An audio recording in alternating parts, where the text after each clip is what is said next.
See, I can tell that I offend you every single time I choose to speak my mind. See, I can see it in your eyes, you run and hide, you disappear. Typically you have the upper end, cause I'm often toxins, baby. I'm sedated, baby, but tonight I'm speaking clear. I don't like it when you're here, I could choose to never care, but you said you would be my doctor, tell me where's the cure. Can't escape this shit with tears, I grind my teeth, broke my veneers. Wanna know where this shit coming from, I've been angry for years. So let me tell you where it's from, all the times I owe my time. The way you talk to me sometimes is not a lie. Wanna fight me just because sometimes you don't think enough. I don't like it when you're here, I don't like it when you're there. I don't like it when you're mad, because you could take me there. I don't like it when you stare, you remind me of the mirror, girl. Got that demon side to me, I never let you near. I probably should've let you near. Throw your shade, no Cartier. I've been going my own way, these niggas tryna betray me.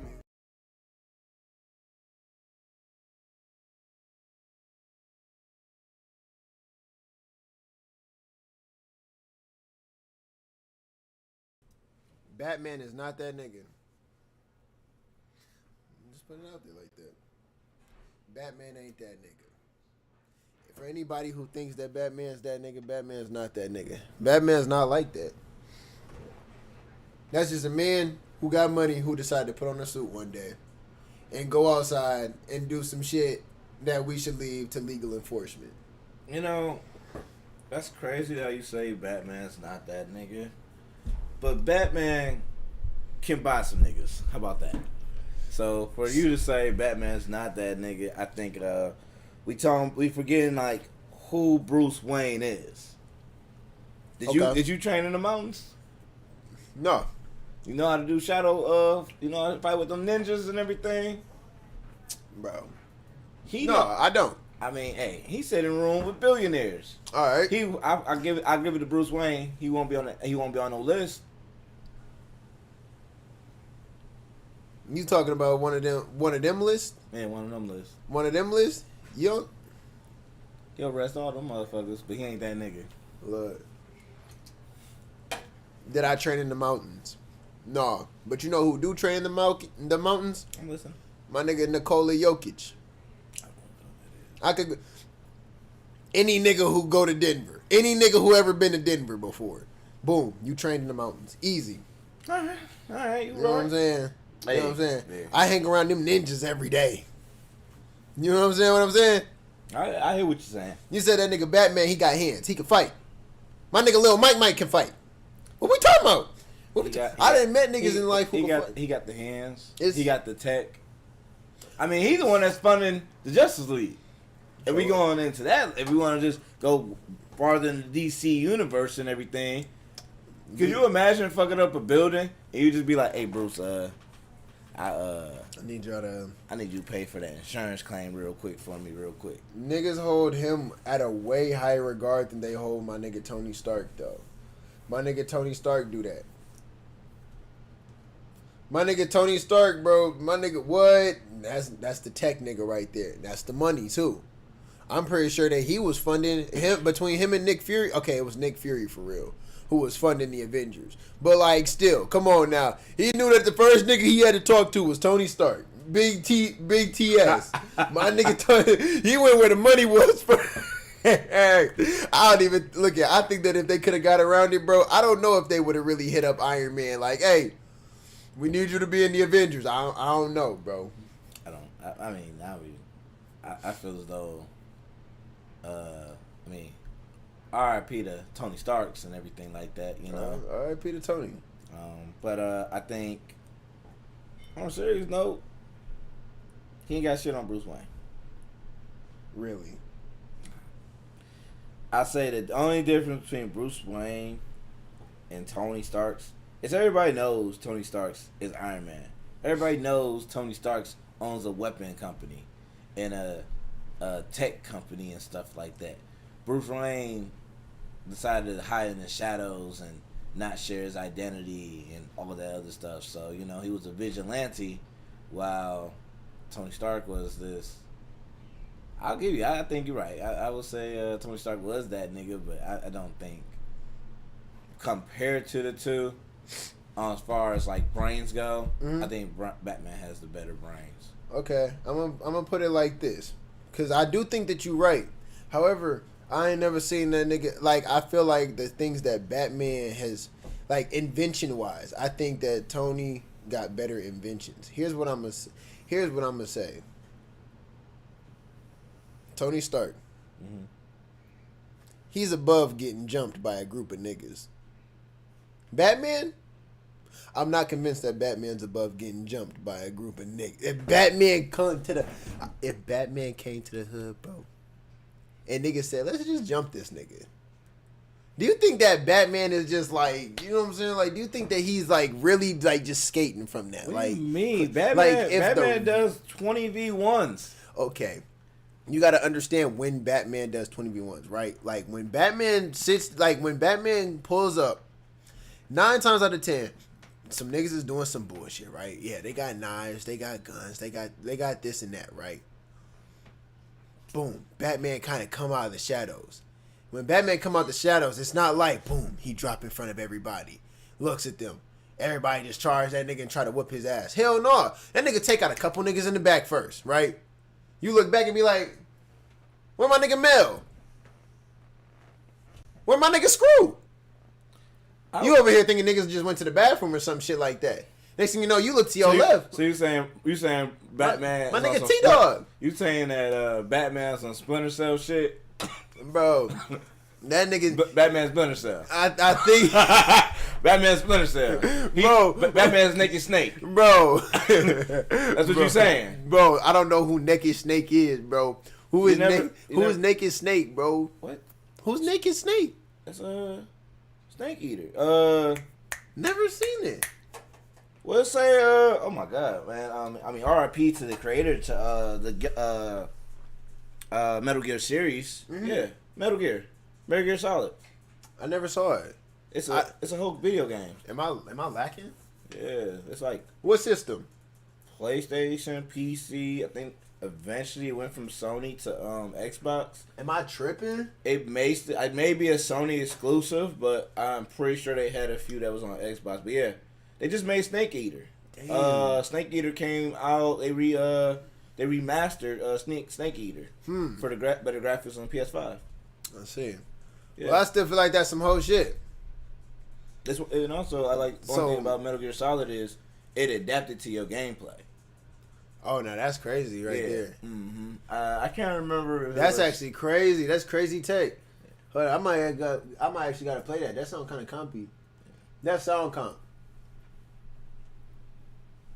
Bro, that's fucking wild. So what was the game about? Like, how did it tie into the reference here? Because because you're saying because like with Metal Gear Solid and like Splinter Cell, you could like go all out and just be a dumbass and like get caught up but it's a sneak game. So basically, you take people out one-on-one. Like with Metal Gear Solid, you can sneak around. You can be stealth the whole game. Don't have to kill anybody. No cap. And get through the mission and everything like that.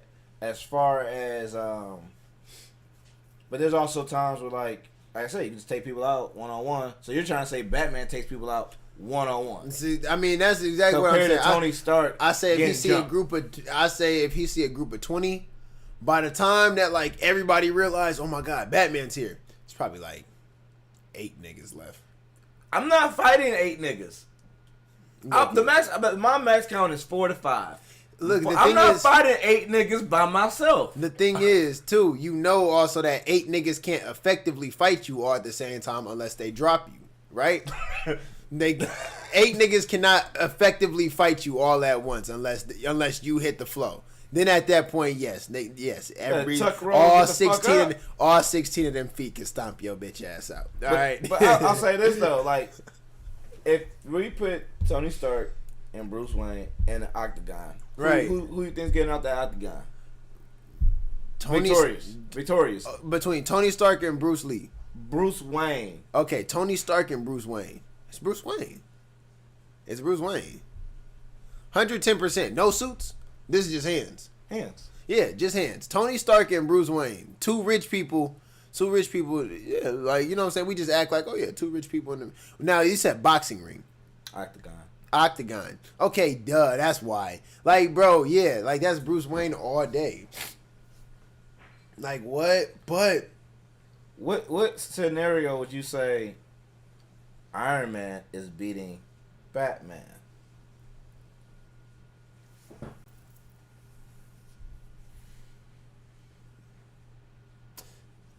Any scenario where you take shit to the, but the thing is, Iron Man can take you to the sky. I ain't gonna lie. Like aerial wise, Iron Man just has the advantage. Batman knows his limits. That's the thing. He would never fight Iron Man nowhere high up. That's automatically an advantage. He would never fight Iron Man anywhere enclosed, unless it's somewhere enclosed where Batman could take cover. I think anything in the open, though, also Batman has to be kind of cooked, right? Like Iron Man's not gonna sit. I don't hardly ever see Iron Man really actually throw their hands with niggas, like for real, for real. Like I just want to let you know something real quick. Yeah. There are such things as EMP bombs. So look, Take that whole suit out. Jarvis is gone. that is true, but we're talking about so we're talking that at that point, yeah, it's brain versus brain. You know that Batman's best asset is his mind, and the fact that yes, this nigga with prep time is like unstoppable. That's fair. I'm just saying, how do you prep for? I came to the hood and niggas wanted problems with me, and now I gotta be Batman. What about the shit you didn't see coming? These niggas want problems. These niggas want to jump me. I'm Batman and I just fucked somebody's girl. Niggas is mad at me. Now niggas want to jump me. It's looking dicey. I don't know if I'm going to be able to make it out this crib. Well, I'm going to be honest with you. I see that more happening with Tony Stark fucking a nigga's bitch than that is true. Than Batman. Batman fucks villains. That is true. Like other than Diana, that is true. That motherfucker has only fucked villains. That is Catwoman. True. That is true. Ra's al Ghul's daughter. This is true. Like, I'm just being honest with you. Like, there's no niggas a savage. Yeah, 110%. Like he making I don't know, like anti heroes or some shit like that. I done watch Catwoman give that nigga hands too. I done watch Catwoman put the damn paws on that nigga. Sexy ass. I think that had a lot to do with it. But, you know, I'm just going to be real. I think that if you could try any superhero like that and you could, you know, jump any super... I think Batman is the nigga that it's most realistic out of any other superhero that you could put your hands on. I'm just saying. Like, we talking about like main heroes? We're talking about like who else, like what other hero would you, if you had the choice to try any superhero, like, you know what I'm saying, like Green Arrow. Bro, okay, you literally chose a punk ass nigga. Okay, Green Arrow, I'll give you that. I mean, hey, you forget about sidekicks. Okay, I guess Robin too. What, you want a problem with Robin too? I'm not fucking with Robin, dog. I mean, I feel as though every Robin that there is, you got Dick Grayson, you got Red Hood. Red Hood. Who's fucking Red Hood? I just had the name. Cause it's like 4 Robins. I be up that little girl that played as Robin. You said what? It's a little girl that plays as Robin and shit like that. Really? Yeah. It's like when Batman gets old and stuff like that and face a heart attack. Beat the fuck up out of that motherfucker. That's crazy as hell. I'll fight. Nightwing ain't Robin, is it? Yeah, he's Robin, but he's like Dick Grayson, Boy Wonder. That's right. If I'm not mistaken, I think it's Boy Wonder. I fuck up. I fuck up Boy Wonder because it's Todd. It's Todd. I wouldn't fight Todd, cause Todd ended up turning into Red Hood, and Red Hood used pistols, and he was shooting at motherfuckers. Yeah. But he had nigga had the helmet and he had the vest on. He was like, "Come at me if you want to." He was popping at niggas. Yeah. Yeah. Red Hood. I ain't fucking with Red Hood. There's one more Robin I'm forgetting about. I just can't think of. I can't think of the name. But I mean, you got Damian, but I don't really count Damian as a Robin. That's Batman. That's Bruce's son. Because at the end of the day, if you take the suit off of Damian Wayne, yeah, he's a ninja, born in shadow. He's a shadow fighter. And he got his katana, he don't mind using it. He don't mind knocking a motherfucker off. His daddy had to tell him, don't kill nobody. But you wouldn't consider him a Robin? No. That low key would be a fire Robin. I would. I mean, he played as a Robin and stuff like Yeah. that, but I mean, nah, man, because Damian was. I think they downplayed Damian's role. My thing is, you gave him a Robin role because his mom was like, yeah, he needs a father. What the fuck? What the I mean, it all depends on which version you're going off of, but that's the version I remember. Like, he needs a father. He needs a father. Bitch, when did I get you pregnant? Like, he's a teenager. Who are you? Like, when was you gonna tell? Like, you kept your mouth shut for 13 years. Leave me alone for 5 more. And my thing is, as Bruce Wayne, not to just take the hit from child support and all. Like, you kind of was wilding with that. You know what I'm saying? Like, you Bruce Wayne. No, leave me the fuck alone. The kid, if You the got the kid's money. 12, 13. If you don't pay that woman, Nah, man. If the kid's 12, 13, I ain't been there. Give me my 5 years apiece. Give me my fucking 5 years apiece. I'm just saying. Don't even come up in here talking about. Don't even come up here talking about he needs a father. It's like, nah, man, because, at this point, this is a random nigga in my house. yeah. I'm going to beat the fuck out this motherfucker. If that nigga don't beat the fuck out of me first.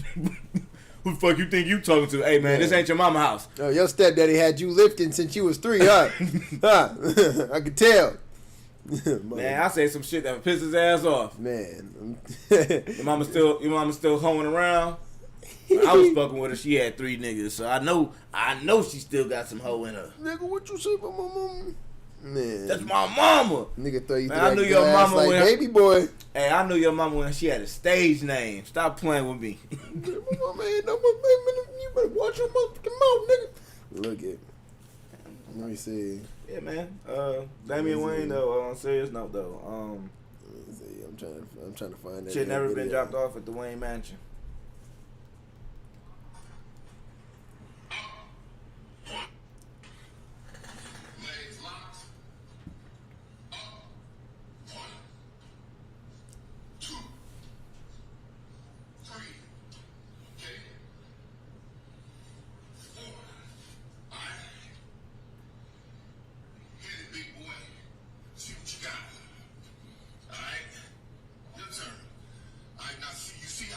Now let me see you do it like I did it. Arms out. Alright? Like that. Yes. Pay attention. I told you how to do it. Now let me see you do it.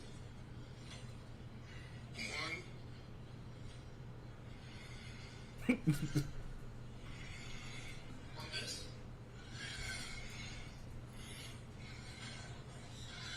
This is good, right? That's my phone. Forget it, man. Don't ask me for nothing, alright? Legs locked. Yeah, give me my 5 years. Yeah, Give me my 5 years. That's a stranger.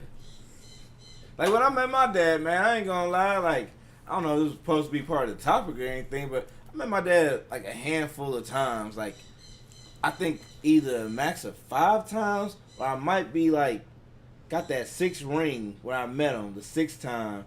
But at the end of the day, I know he only bought me food once in my life. But, you know, for a nigga that never knew his damn daddy, you know, that's more than what a nigga can ask for and shit. But when I met my pops, I'll never forget, it was like 3 weeks before graduating high school. Now, granted, I had conversations with this nigga for probably a year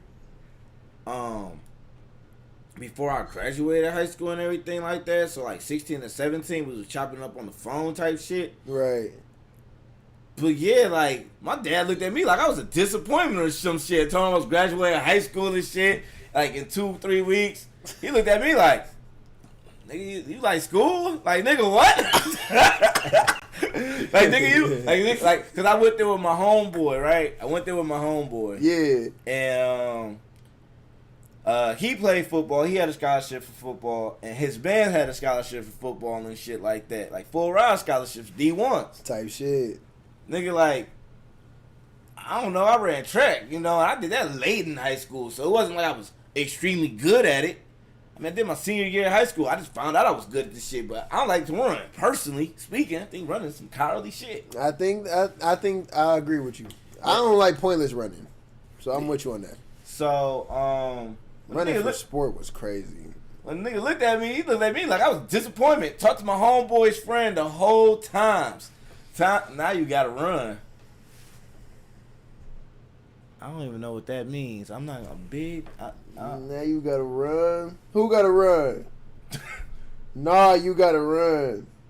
Nah, bro, that running should be whack as hell. It's cold outside. Running without a purpose is kind of just crazy to me. That's just my opinion, bro. Like, and I could never run for sport. Like, running could be a part of my sport. Running can't be the sport, in my opinion. I don't know. I feel like that's like just it just ain't enough going on. Well, so I did 10 years Army. I think I ran enough miles in my life. You know, Man. 2 miles for every PT test. Did like 2 to 3 PT tests a year. Hell I'm yeah. good. I'm good. And I was running like 11 and a half, 2 miles at the time when I was young, in my early 20s. No cap. And by the time I hit my like late 20s, I was like 14, less than 15. And it's just, you want to, like, me personally, nowadays, I don't want to be toned. I want to look big, you know. When you running like that, like 5 miles, 8 miles, you know, well, fuck it, 8 on Mondays, 5s on Wednesdays, and another 5. So you run about 18 miles a day, 18 miles a week.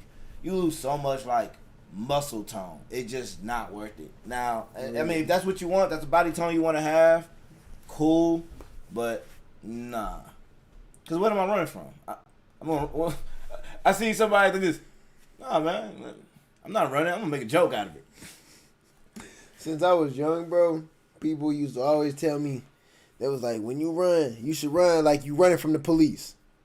That's crazy. Like since the dawn of time, bro, every coach that I had, bro, because I used to not like running. Well, you need to be running like the police behind you. What you gonna do if the police get behind you, huh? And you can't run a mile.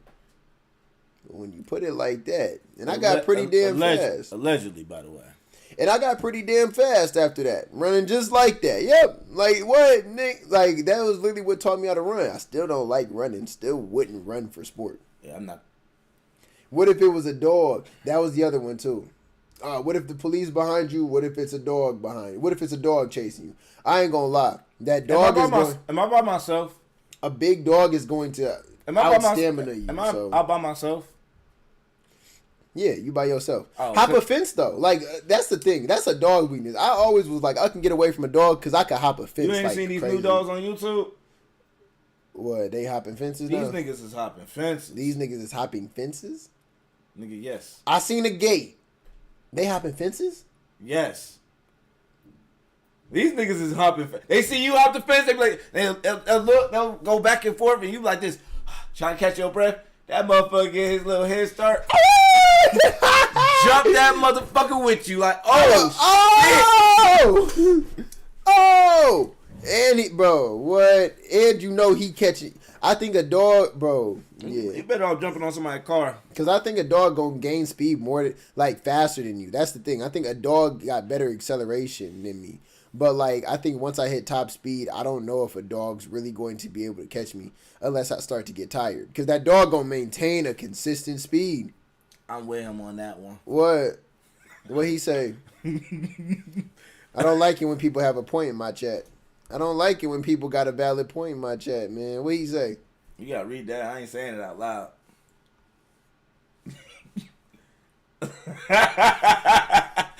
Yeah, I'm just saying. I don't know about that. I don't know if I got that in my heart. You telling me a fucking full size Rottweiler chasing your ass? I ain't got it in my heart. Hauling your ass down. I ain't got it in my heart. That's crazy. That ain't your dog. That's why I would look it, but that's why I wouldn't like end up in that situation. You know what I'm saying? He said not running. No, I'm running for sure. I'm running. My thing is when that dog, like, I just can't let that dog latch. I can't let the dog latch onto me, like, by no circumstance. I never said that because I don't know what he's talking about.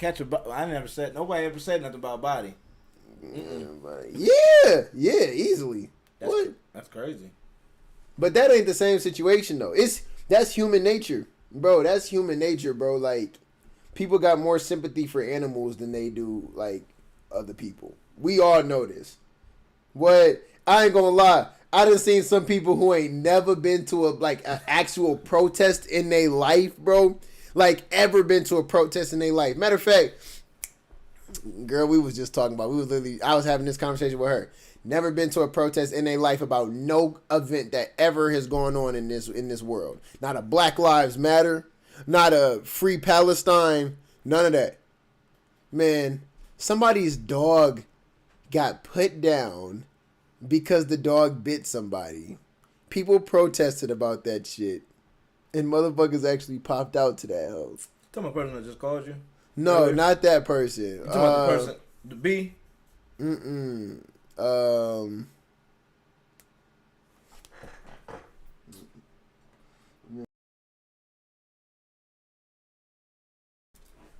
Funny as hell. Funny as hell. People actually have more sympathy for like animals than people. It's scientifically proven. Man, that's the power of social media and being lame. Bro, I ain't gonna lie. I mean, like, to a certain degree, I get you on that. But also, it's just like, I don't know. Like, you look at some creatures, like I say a dog, for instance, right? If a dog attack you or something like that, the dog literally just don't know no better. Or it's chemically imbalanced. You can't blame a dog. People be knowing better. So it's like when like, I don't know. People just don't have that type of sympathy for other people. There's just too much shit in this like economy right now, bro. We too divided. We always looking at our differences. Like, you want to join? Y'all gotta hear me out. All right, bet. Cause I got a point for you. Hop in Discord. Hop in Discord.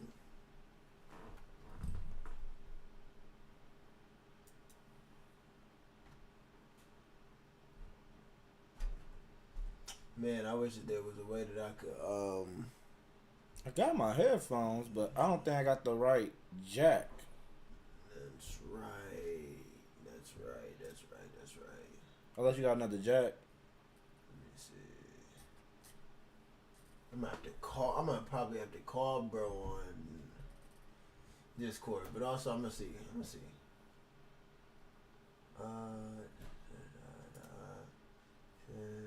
one though. Yeah. Boom. Alright, bet. So we still on the live feed or are we on Discord? Yeah, we are.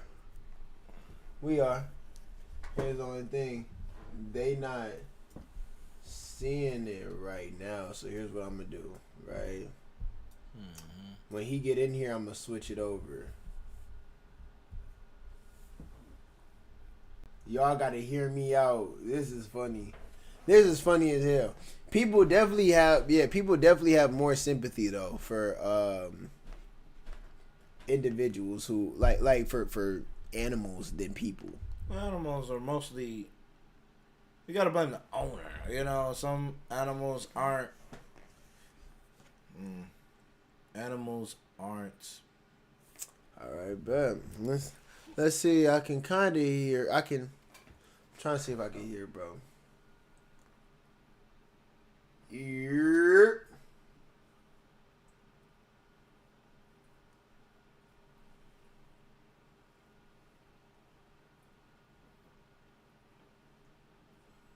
Okay. Hold on, he's still getting his stuff set up. Oh. Yeah.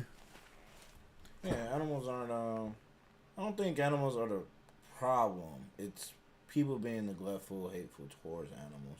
I mean, some people that really just. There's some people that leave their animals out here. I mean, right now we in Michigan, and people out here really leaving animals outside when it's like negative. When it feels like negative 10 degrees. Yeah. And not having a conscious like, they're cold. Let me bring them in. No cap. Let me at least bring them inside the garage or have them in the basement. No cap. But you gonna let your kids go outside and play in this dang weather and make a snowman and everything like that.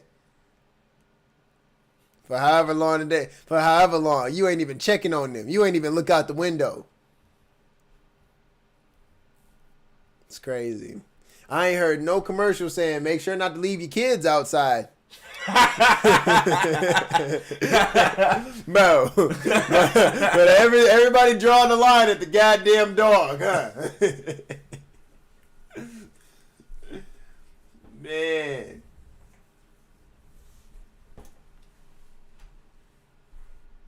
That's Michael Vick's fault. Oh, snap.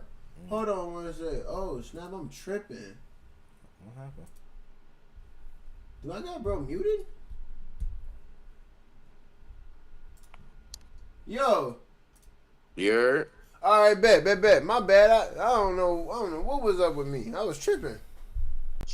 man. I'm like this nigga can't hear me. You can hear him? You okay? Bet. Yeah. No, we can hear you, gang. Man, so you think that you got a point? Yeah, I got a point. All What right, the bet. hell? All right, bet. Look it. My job is to prove that you don't got a point here. No, my point is like, okay, are we talking about animals? Or are we talking about dogs specifically? Let me make sure that everybody can. Everybody speak real quick. Are we talking about animals? I think you got to All Are right. we talking about? Let's say house pets in specific. I actually don't know how bad they be like feeling, but like niggas be treating their own like kids terribly, like psychologically, like fucking them up and literally beating them. So like, how you think they gonna care about like a house cat or a dog they barely don't even know how to train? Like they dogs be biting niggas just like how they kids be biting niggas because they not trained. I got you. You got me on this one. All right, bet. Let's go. So what I'm gonna say is, and it's like I think it's the funniest skits that I've seen on like Instagram and YouTube. People will say dudes will be breeders for animals and treat them better than their own kids. And I don't know if it's because Wait, it's wait. like there's That's some really coin because they behind breed it them or and they make whatnot, money. but niggas love their dogs. Like I don't meet too many niggas that don't like their animal that they acquired or like they just forced to just like this motherfucker. How many times can a dog breed, and how many dogs do they make when they have them, and how much are they charging for dogs that they selling them bitches for? Well, it all depends That's on why the they like breed, them. and you valid on that one. Like I know a dude, he braids them Frenchies, Oh yeah, that's so money. he make about $1,200 a pop, and that's him starting off. That's just off the love off of $1,200, and you can probably get See, like you start breeding when they start hitting like 2 or 3, because you want them to be at least a little bit more mature. So you got at least 6 years of puppy making. So you telling me like a nigga that's treating an animal like a slave, like that's how they bred it niggas. Like that's how our lineage is of every nigga right here that's talking went down. That's how they bred us. Like they made us from man-made. You feel me? So how we Yeah. gonna care about dogs if we don't even care about each other first? Like when we got all these other, like how we gonna care about them people on the rainbows before we care about black people? And this is color that we got on our skin. Like, how can we care about a dog dying? But I see like people are neglecting their animals. That's like they just don't have their priorities straight. If you get a dog and you fuck up a dog, your priorities just not straight. Why did you get a dog? Only people who need a dog is lonely people, old people who ain't got nobody. Okay, that's fucked up, but you feel me? But like that's realistic. Like even if that you a lonely person with a dog, how you gonna let your lifeline or your what's that dog that they be having in Walmart? Forget what that shit called. Die. All I'm saying is there's bigger fish to fry. Like if I seen a dog, I'd be sick. But I don't know if I'm gonna get out in this cold weather and let them in my house. I don't like shit at all. No cap. I'm gonna say I agree with you on that, but like for me, I think my argument's more so saying like I ain't saying what's logical because I ain't gonna lie. If we talking about what's logical, you right. We should care about humans more than we care about pets. I'm talking about reality and what it is, and I'm gonna be real with you. I think you see more people because first off, you know that you can go to jail, bro, for like abusing a dog or like killing a dog or like some shit like that, bro. I think that more people get away with Actual murder. with actually like you know what I'm saying like actually unaliving a person, especially if that person black. I think more people get away with unaliving a person than unaliving an animal. You know what I'm saying? Like your dog could end Me up. personally, I don't know neither one of those type of niggas. I'm just saying. I bet like I'm just saying like it's crazy to me knowing that like people will actually ride harder for they like for animals and pets and stuff like that than like actually like another person. And it's just because of the fact that like when it come down to it, animals got a certain sense of like innocence that is just it just kind of come with the territory. You know what I'm saying? Man's best friend, everything like that. People say like a dog, it don't matter how you treat a dog. You know what I'm saying? The dog's gonna love you forever and all this stuff, no matter what you do. You know what I'm saying? You can give give your dog cage time for 2 hours because they peed in the house. And when they come out of that cage, you know what I'm saying, they ain't gonna hold no grudge against you or everything like that. Humans, our brains is more developed. We hold grudges, you know what I'm saying? We want get back, we do this and that and slime each other out. We go back and forth all day. So what I'm saying is when it come down to it, man, like when it come down to it, when people look, a dog is like a bitch. You feel me? Like, long as you feeding it, it's gonna be loyal to you. Nigga, as soon as somebody else feed it, if somebody's feeding that dog more than you, or you stop rubbing his belly, like, if I come to your house right now, your dog's gonna come to me because I'm rubbing their belly, and y'all ignore them. You see what I'm saying? That's my dogs, though. That's what yeah, dogs, that's my dogs. But, nah, they know who their owner is. They know who the owner is, but, nigga, if I was to feed them niggas over time, they would come with me. If they smell me, they'd get familiar with me, and I'd be like, all right, we leaving. Bro, I just dog sat my cousin's dog for a week, bro. And when he first got here, even I got dogs and everything. When my cousin dropped him off, he did not want to leave my cousin's side, nothing like that. We put up the bowl, the food, everything like that. He did not want to leave my cousin's side, so I literally had to hold the dog, and then boom, my cousin walked out the door. Boom, boom, bam. That dog stayed with us for a week. That dog stayed with us for an entire week. We fed the dog, everything like that, pet the dog, everything. When my cousin came back, bro, dog ran right up to him. And when he was getting ready to leave, man, dog ran right outside with him. Like, you ain't finna leave me here with these niggas again. And it ain't even like we treated him bad or anything like that, bro. We was picking the dog up, everything like that. I'm petting the dog. Man, I'm kicking it with the dog, spending time with him. I'm letting the dog out. Didn't mistreat the dog at all. But they know who their owners is. You know what I'm saying? I understand that. Yeah. I understand that, but I was at Tony crib, right? Nigga, for a minute. You know, I was fucking with Tony for a minute. Like, I can go to his crib right now. That nigga live in Texas right now. Oh, that's nigga, where he at. Dang. There's so many dogs. Like, the dogs fuck with me for so many years that if I was left with the dog wouldn't be crying or nothing. That but is true. Like, your shit was only a week. Like, the dog think, you feel me? I'm with the family. That is true. That is true. I feel like yeah. To that degree, I give it to you. But nigga, I that's like playing a I feel long like I game, could nigga. look up right now like human psychology, and I'm pretty sure I could find evidence, bro, that says like humans have more sympathy for dogs than other humans, and I think that's just a fact. If I look it up and I see it, it's just a fact. It's an undisputable fact. But it might not be a correlated fact. It might just be a fact. Like, remember I said the social media and lame? If I put something on social media, niggas gonna agree with that. Like, don't you know how they be like, if black niggas are aggressive and blase and mean, that shit gonna be up there. Or you say black niggas got the highest rate of going to jail, but we also got the highest rate of, like, getting our shit I forgot what that shit called. They like, oh shit, he really ain't do it. Like a 50%, nigga. So if we got 80% of the niggas who getting, you feel me, arrested, and 50% of the niggas are not really doing a crime, how the fuck that work? Man, I just sound like people who don't care though, right?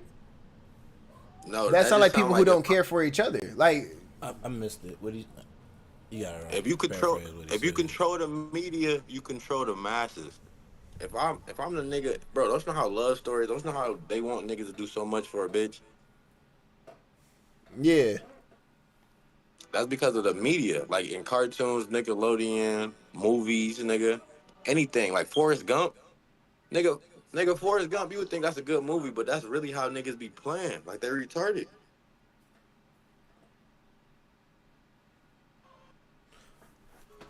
So I'm looking at it right now, right? I plug in the ChatGPT. You can't say I'm biased. What I plugged into ChatGPT, it said, do people have more sympathy for other people or for animals and like they house pets? And literally, like the factors that it brings up, it actually makes sense, right? One, we give animals innocence bias. Two, you can't associate a moral complex to an animal. Three, emotional shortcuts. I don't like, yeah. Like pretty much dogs, the features that they have.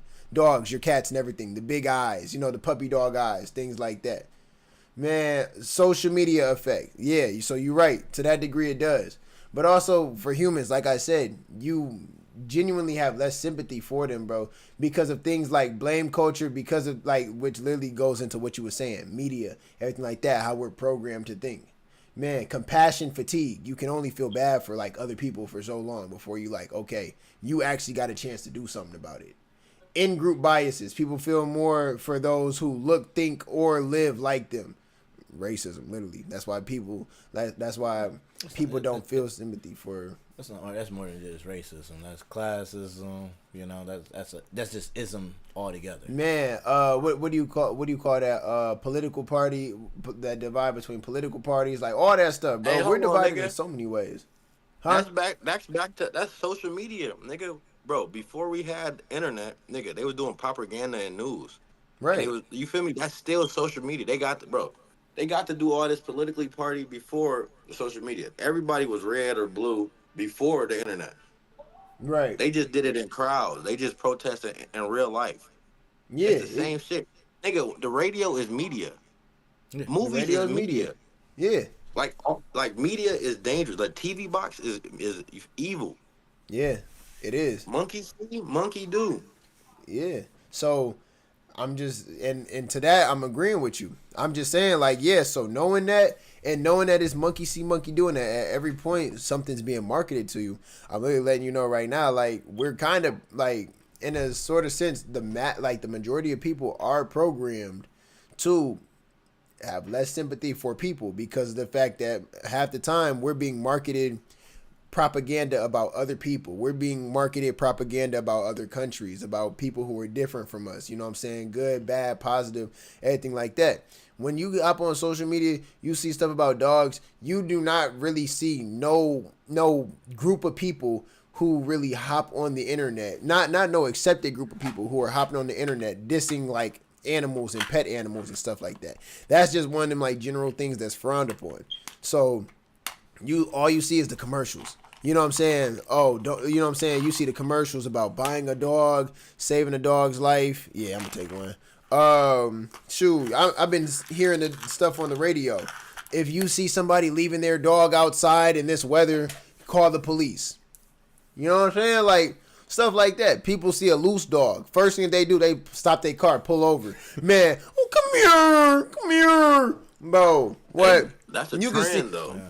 I'm guilty of doing that shit. Man, come on now. Like, we can't sit here and act like, you know what I'm saying? Like, we are programmed to give more sympathy to animals and stuff like that and take animals under our wing and stuff like that more than we would do our own brothers. I think we would do the same thing for children, too, though. You would, but you not as quick to do it because you see a child outside by themselves. It don't look as weird. Children play outside by themselves all the time. I'm talking about like an abused kid. Like if I'm like out in Target, like don't get me wrong, kid being bad, you gotta be reprimanded. Right. But hitting the fuck out of like a 8-year-old, like they a grown ass man, I know I'll be like, hey yo, what the fuck's wrong with you? Like you just blew this little nigga shit in. Okay, so on one end, you gonna have half the people who gonna be like, oh, that's child abuse, and on the other half, you gonna have people who gonna defend that and say that's discipline. So at that point, then it becomes a thing about ideals. You know what I'm saying? Some people don't believe you should whoop your kids at all. That's bullshit. You know what I'm saying? Some people believe that your teacher should be able to whoop you. Yeah, we on that. We on the whooping the kids now.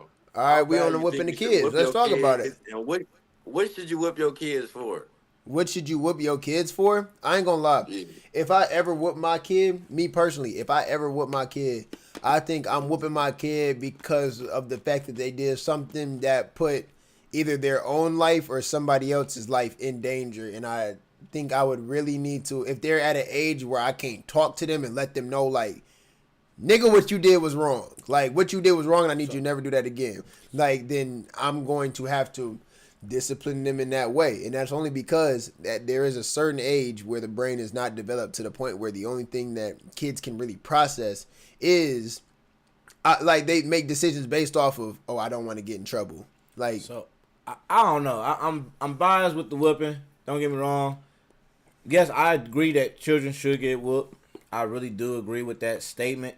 But you shouldn't be whooping kids just for anything. Like, I used to get my ass whooped for just anything. No cap. Like, you know, washing the dishes, I broke a glass. I got my ass whooped for that shit. no cap. It should be like, you okay? Did you cut your hand? I didn't even get that. I got, what? You broke my dish? Whoop, whoop, whoop, whoop, whoop. Got your ass whooped. No cap. And then, like, there's no lesson. Like, my thing is, when you're doing physical, when you're giving whoopings, which is physical, at that Physical point, abuse? it should be a disciplinary, like, hey, we talked about this. We We disciplined you in other ways. So I need to make sure you're getting the topic. Like, why aren't you understanding this topic? You know, I think a lot of parents are quick with I'm going to get that belt and whoop that ass. And you don't got to whoop every kid. Especially with today's kids, every kid is just different. You know, I'm a 90s baby. You know what I'm saying? So we got whooped for the simplest things because your brother wasn't doing that shit, so you shouldn't be doing that shit. Or your brother did that shit, and I whooped the fuck out of him, and he learned his lesson. Now it's like, hey, let me sit your ass down. Come here. What's your malfunction? Because some of them, like being in the service, I'll tell you off rip, a lot of soldiers, they didn't even, like, you can make soldiers do push-ups, make them run, make them do dumb shit. But you told that soldier you was disappointed in them, they felt that. What? You disappointed in me? Oh, no. Hey, man, I take everything back. Like, what I gotta do? Like, they try to prove to you, like, hey, don't be disappointed in me. Like, what? Because, like, in the military, you know, when you go to basic training, they looking at the drill sergeants and everything like basically, I mean, a role model. Because some people just never had that discipline. So now, like, when you start giving people that role of responsibilities and stuff like that, like, I expect you to do this. You know, after you got that red phase, I expect you to know better. So when we in white phase, when we shooting when we shooting our rifles and we at the range and everything like that, and you doing dumb shit, like, what the fuck is you doing? I'm disappointing you. What? This fucks up some people being disappointed in a motherfucker, especially when you, like, gave them the opportunity to be successful. But what's your role on it, Chris? So what I think is, like, I like your point on it for sure. That's what I was gonna say. Like, you can't just whip their ass for no reason, because I seen some crazy ass whooping. I ain't never get no crazy. Well, I got a crazy ass whooping for no reason, and that's probably the only ass whooping I really remember for no reason. So it was like, you know, the Johnny shit. If Johnny got 1 apple or 5 apples, and I take away 2, and you feel me? Yeah. That's what I messed up. Bro, that ass whooping was crazy. It's just because I couldn't comprehend because I got an ass. You feel me? Now, it'd be different. Like, it's some shit I should have got an ass whooping for. Like, I remember, nigga, I lit a towel on fire and I threw it in the basement. And then, my TTC did whoop my ass. Hey, allegedly. That's bad. What the fuck, you trying to kill us, nigga? She whooped the fuck out of me. I was like, what? That was a crazy. I'm like, you know what? Yeah, that makes sense. Nigga, well, I felt like there was a point in my childhood, I think I was getting a whooping. And goddamn, I was averaging like 2 a week at one point. Like, I felt like that shit was for a minute, bro. But, like, I really gotta, like, think back on them. Some of them bitches was justified. I think the most bogus ass whooping I think I ever got, bro, was, bro, my mom, she was dating this one dude, bro. I didn't remember this motherfucking name, but what I remember is he was from some part of Africa. Long story short, bro, like, I ain't just eat anybody's food. Matter of fact, I was kind of a picky eater when I was, like, younger and shit like that. One day, my mom at work or whatever, this nigga cooking some food or whatever. This nigga made some food and tried to serve it to me and my little brother. I look at this shit. This shit looked like I swear, my brain processed it as this nigga made us moldy lasagna. it was like you could clearly tell that whatever this was cheese, and it maybe had some type of like greenish whitish sauce or whatever, bro. But like I saw too much green in there to where I was like, bro, this shit look like moldy cheese or something. It had to have been some type of ethnic dish. So, nigga, what? I'm looking at this shit. I looked at Josh. I'm like, oh yeah, we not eating this shit. Man, second that he walked away, I took my plate because it was on a styrofoam plate. I took it. I'm like, I can't throw it away because I know that, like, you know, they gonna see it and I'm gonna get in trouble. Man, I took that. I don't know why my brain said just take this shit. I took it in the garage and I spiked the plate on the floor, like upside down and everything like that. I just spiked the plate on the ground in the garage, right? Ran over. Man, I go over to Josh. I go over to Josh, right? I'm like, you gonna eat that? He was like, nah, where did your plate go? Did you throw it away? You gonna get in trouble. I said, nah, I ain't throw that shit away. So he was like, well, what you do with it? I open up the garage door. He looking at the shit on the ground. He like, so he do the same shit. He spike his shit on the ground. Man, right? So after that shit, we playing it crazy in the crib. Like ain't shit happened. We over here watching TV and shit like that, bro. Everything like that. Bro, and then come downstairs. Y'all ate y'all food already? Yeah, we ate it. Crazy thing is, I don't know why my brain did not process that my mom uses the garage. So she opens, bro, so she come home from work. She opens up the garage. No. She didn't.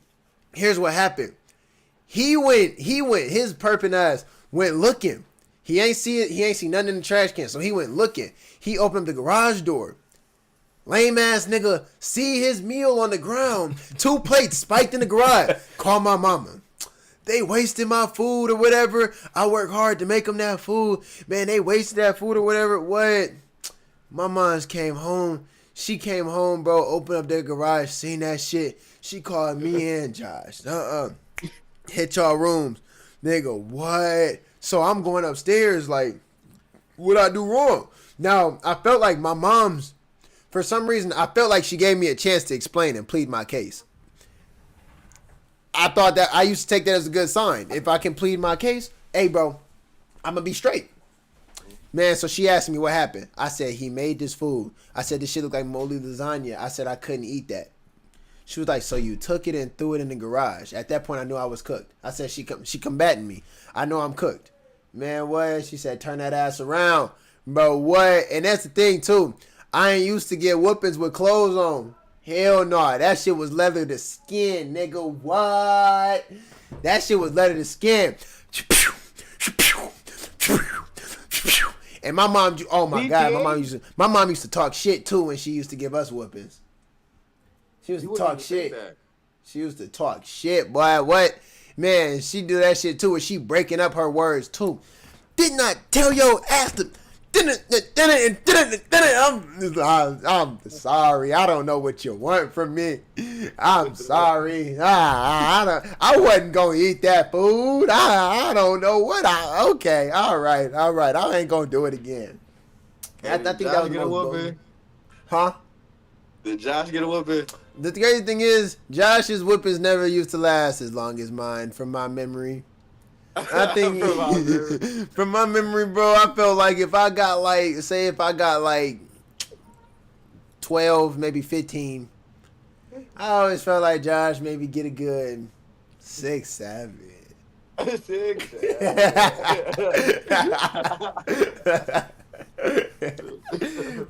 Nigga, I used to be like, what? But I tell you one whooping, bro. I'll tell you another whooping that I feel like was valid, but now that I look back at it, for some reason, this shit still feel bogus to me. Actually, I'll tell you exactly why this shit was bogus as hell, right? Boom. I used to have this one white friend that I grew up with. He stayed across the street from me. Bro name was Max. Nigga, what? We used to always play outside with bro, right? Man, one day, this nigga came over. He asked, can we come outside, shit like that. So, you know what I'm saying? Me and Josh, we step outside on some shit. No, it wasn't even me and Josh. I think that this one was just me. Right? You know what I'm saying? I step outside on some shit with him and everything. Bro pulled out a lighter out of his pocket. He pulled a lighter out of his pocket. So I'm like, what's that? He's like, it's a lighter. I took it from my older brother's room. So I'm like, all right. It was like, cool. I was like, what it do? Because we young. Nigga flicked that bitch, made fire. I was like, whoa. How you do that? He's like, you just roll the thing down and hit the button. So I'm trying it, it's not working. He trying it, it's working. So I'm like, all right, bet. I'm like, whatever, you can make the fire. Like, what? So he like, what should we test it on? So at first we up in his yard and shit like that, right? Man, we picked up a leaf or whatever, burned it, hurried up and put it out real quick before it burnt up anything. Man, we take another one, burn it. And then, you know, for some reason we was like, you know what, we don't want to get in trouble. Oh, what happened? I know what happened. A neighbor yelled at us like, y'all over there lighting leaves on fire. So we was like, no. And we was like, we can't do this in the front yard. We got to go to we got to go to one of our backyards or something like that. So I'm knowing that my mom's get mad. Like, if my mom's can't see me, she mad. So I was like, let's go to my backyard. So we go over to my backyard, right? This nigga Max over here, he burning leaves left and right. You know what I'm saying? I'm holding them bitches, he burning them, right? And then boom, I'm dropping them, we stepping on them and everything to not cause a fire. Man, we did that like maybe 4, 5, like 6, 7 times. nigga. I seen my mom's head pop up through that window when one of them leaves was on fire. I was like, what? I said, yeah, we're cooked. She came outside. We over there stepping on that motherfucker. Bro, my mom, grab my arm, nigga. At this point, I ain't even on the ground no more. She holding me like I'm a goddamn teddy bear by the goddamn arm and shit like that. You out here setting shit on fire? Da da da. She yell at the white boy. Max, go home. Right? Max go ahead, run home. Max run home. Right? My mom tell me, go upstairs. You getting a whooping. So I'm knowing I'm getting a whooping. Here's what I'm seeing too. So she done sent me upstairs. She done sent Max done ran home and everything. He running away from my mom's at this point. My mom's gonna knock on his mama door, right? She tell him, yo, son over here in my backyard and everything along with my son. He burning leaves and shit like that. He took a lighter and yeah, he burning leaves and everything like that, right? So she handed him back the lighter because she took it from Max, right? His mom's like, thanks for letting me know, da-da-da-da, and stuff like that. I'm going to talk to him. What? Man, I had the window open the whole time, so I hear the whole conversation go down. Man, my mom came back. Bro, what? Nigga, I swear, I felt like I got a whipping for like 5 minutes straight, bro. I feel like I got a whipping for 5 minutes straight, bro. Talking shit once again. Burning leaves in the motherfucking backyard. Hell's wrong with you? You could have burned the whole house down. You could have. Hell's wrong with you burning leaves in the. You should know better. I raised you better and shit like. You don't follow nobody lead like that. You know better. So after that shit, I'm hot. I'm hot as fuck, nigga. I swear the world ain't seen me for like a week after that shit. I'm pretty sure I got a whooping in. I got a whooping in. I got grounded. That's like eternity. No cap, nigga. Like a week and not doing shit. I'm like, damn. Here's why this shit was the trippiest whooping ever. Nigga, a week later, nigga, I'm out of purgatory, right? Man, I see Max outside again. Right? He's like, bro, what happened? I was like, bro, I got in trouble, bro, because we was burning leaves. He was like, wow. I was like, yeah, bro, I got a whooping and everything like that like a week ago, bro. He was like, you did? I was like, yeah, bro. I was like, she was tripping, bro. I said, what about you, bro? I said, how bad was your whooping? Because I'm just assuming he got a whooping too. Oh, I didn't get a whooping. That's why this shit was trippy as hell. What you mean you ain't get a whooping, Max? Yeah, my mom just kind of came in. She just talked to me. She just told me, like, don't do it again. And then, like, man, like, don't do that again. And, like, that was kind of it. Then I just played video games with my older brother. I said, wow. I ain't gonna lie. I think I was supposed to drop that nigga, bro. But, like, my brain couldn't process. My brain couldn't process, like, my brain wasn't fully developed yet. Yeah, bro, my brain was really stuck on the fact of like, this nigga mama said don't do it again. And after that, this nigga was playing video games less than 30 minutes after the situation happened. Meanwhile, I'm inside getting tore a brand new ass. Now, I got a topic for y'all. I got a topic for y'all. Let me hear You it. ready for it? So, Yeah.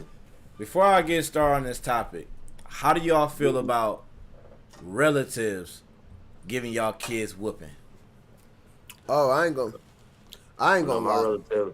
my relative not giving my kid no whooping.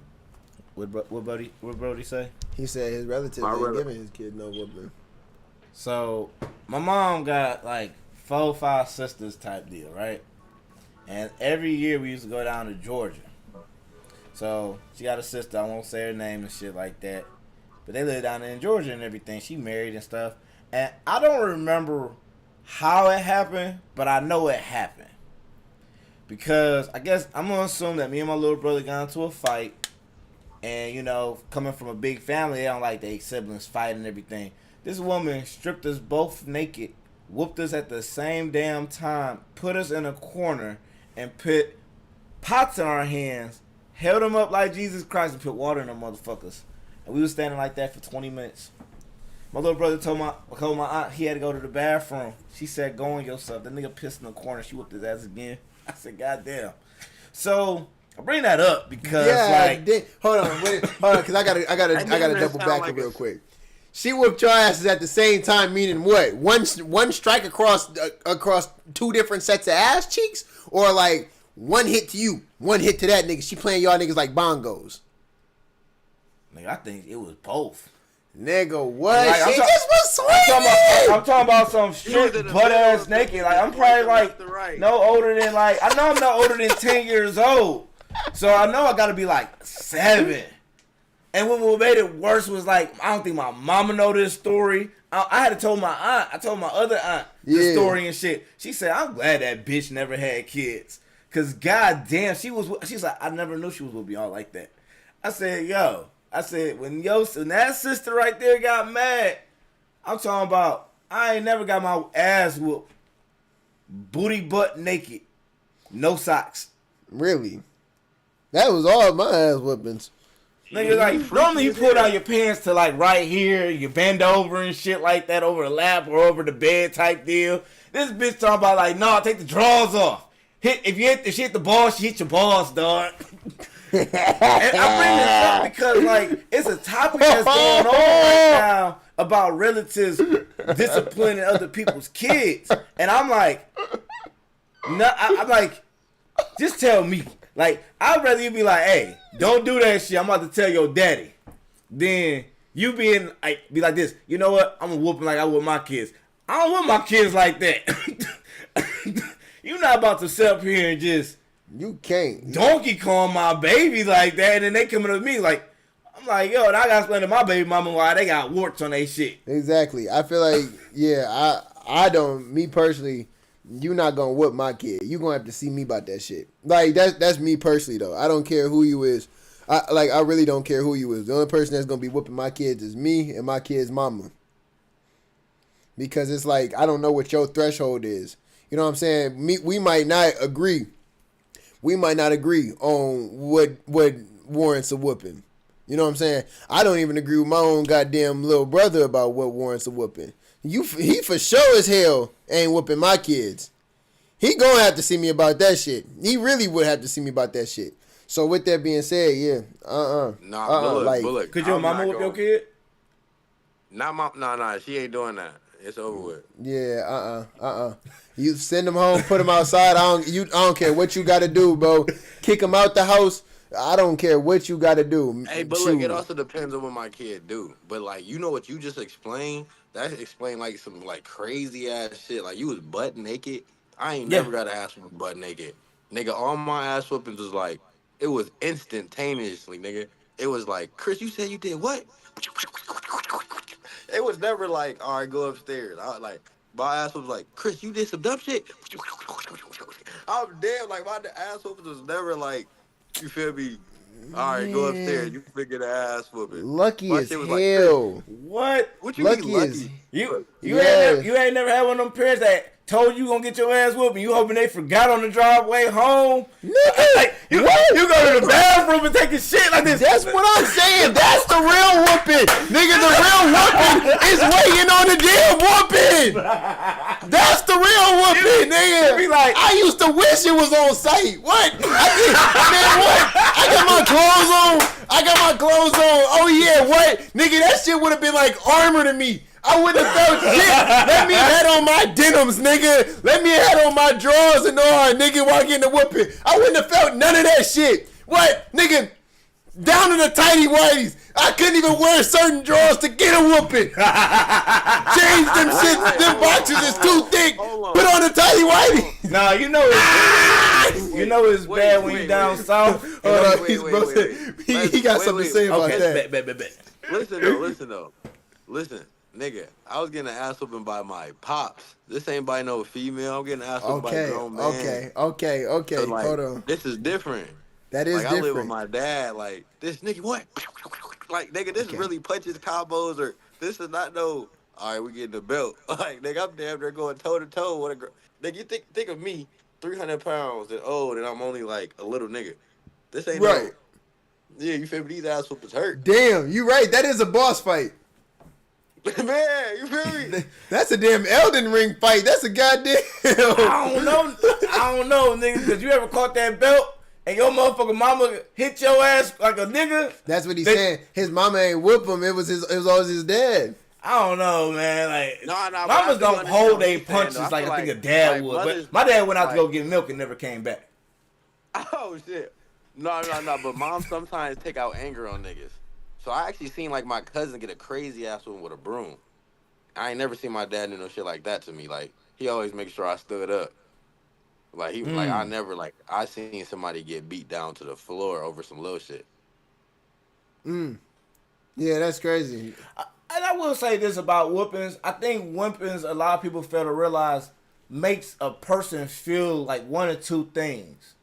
I never have a motherfucker do this shit to me, or they subjected to get abused and accepted. Because it's like, oh, I just fucked up. You know, I needed that, I guess. And then some people that's like, oh, damn, you started raising your voice on me. I'm getting PTSD. Shut up, bitch. and, man, next thing you know, you got a whole DV on your record. You're like, God damn it, I should just left as soon as she started raising her voice at me. Told her shut the fuck up. But most of the time it be like niggas start getting bigger and they gotta whip their parents' ass or something, or they start like doing that same tradition to their own kids. Okay. Like they start being on mean and tough and what to their own kids. But it gets to the point where they don't even communicate. Like most of the time when family don't communicate with each other is because they was talking to each other too aggressive. And there wasn't no love. And they was getting old ass whoopings. Like old parents be acting like they forgot about an ass whooping. You bring up an old ass whooping. Like, remember you beat my ass like that to the white meat? Nigga, I don't remember that.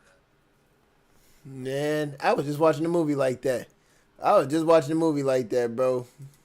Or not a movie. It was that dang Netflix series. That Netflix series, Runaway. Man, I ain't gonna lie. Yeah, they got they lick back on they goddamn what is it? Foster parent or like adopted parent or some stuff like that. I ain't gonna lie. No, they got they lick back crazy, huh? I ain't see it. That damn near sound like, have you seen Anton Fisher? Yeah, I seen that too. That was crazy. That like, really had me looking at whoopers like, okay, I see why people say like this gotta go. Like this way of discipline gotta go. Well, you know where whoopings come from, right? Whooping come from slavery. Wait.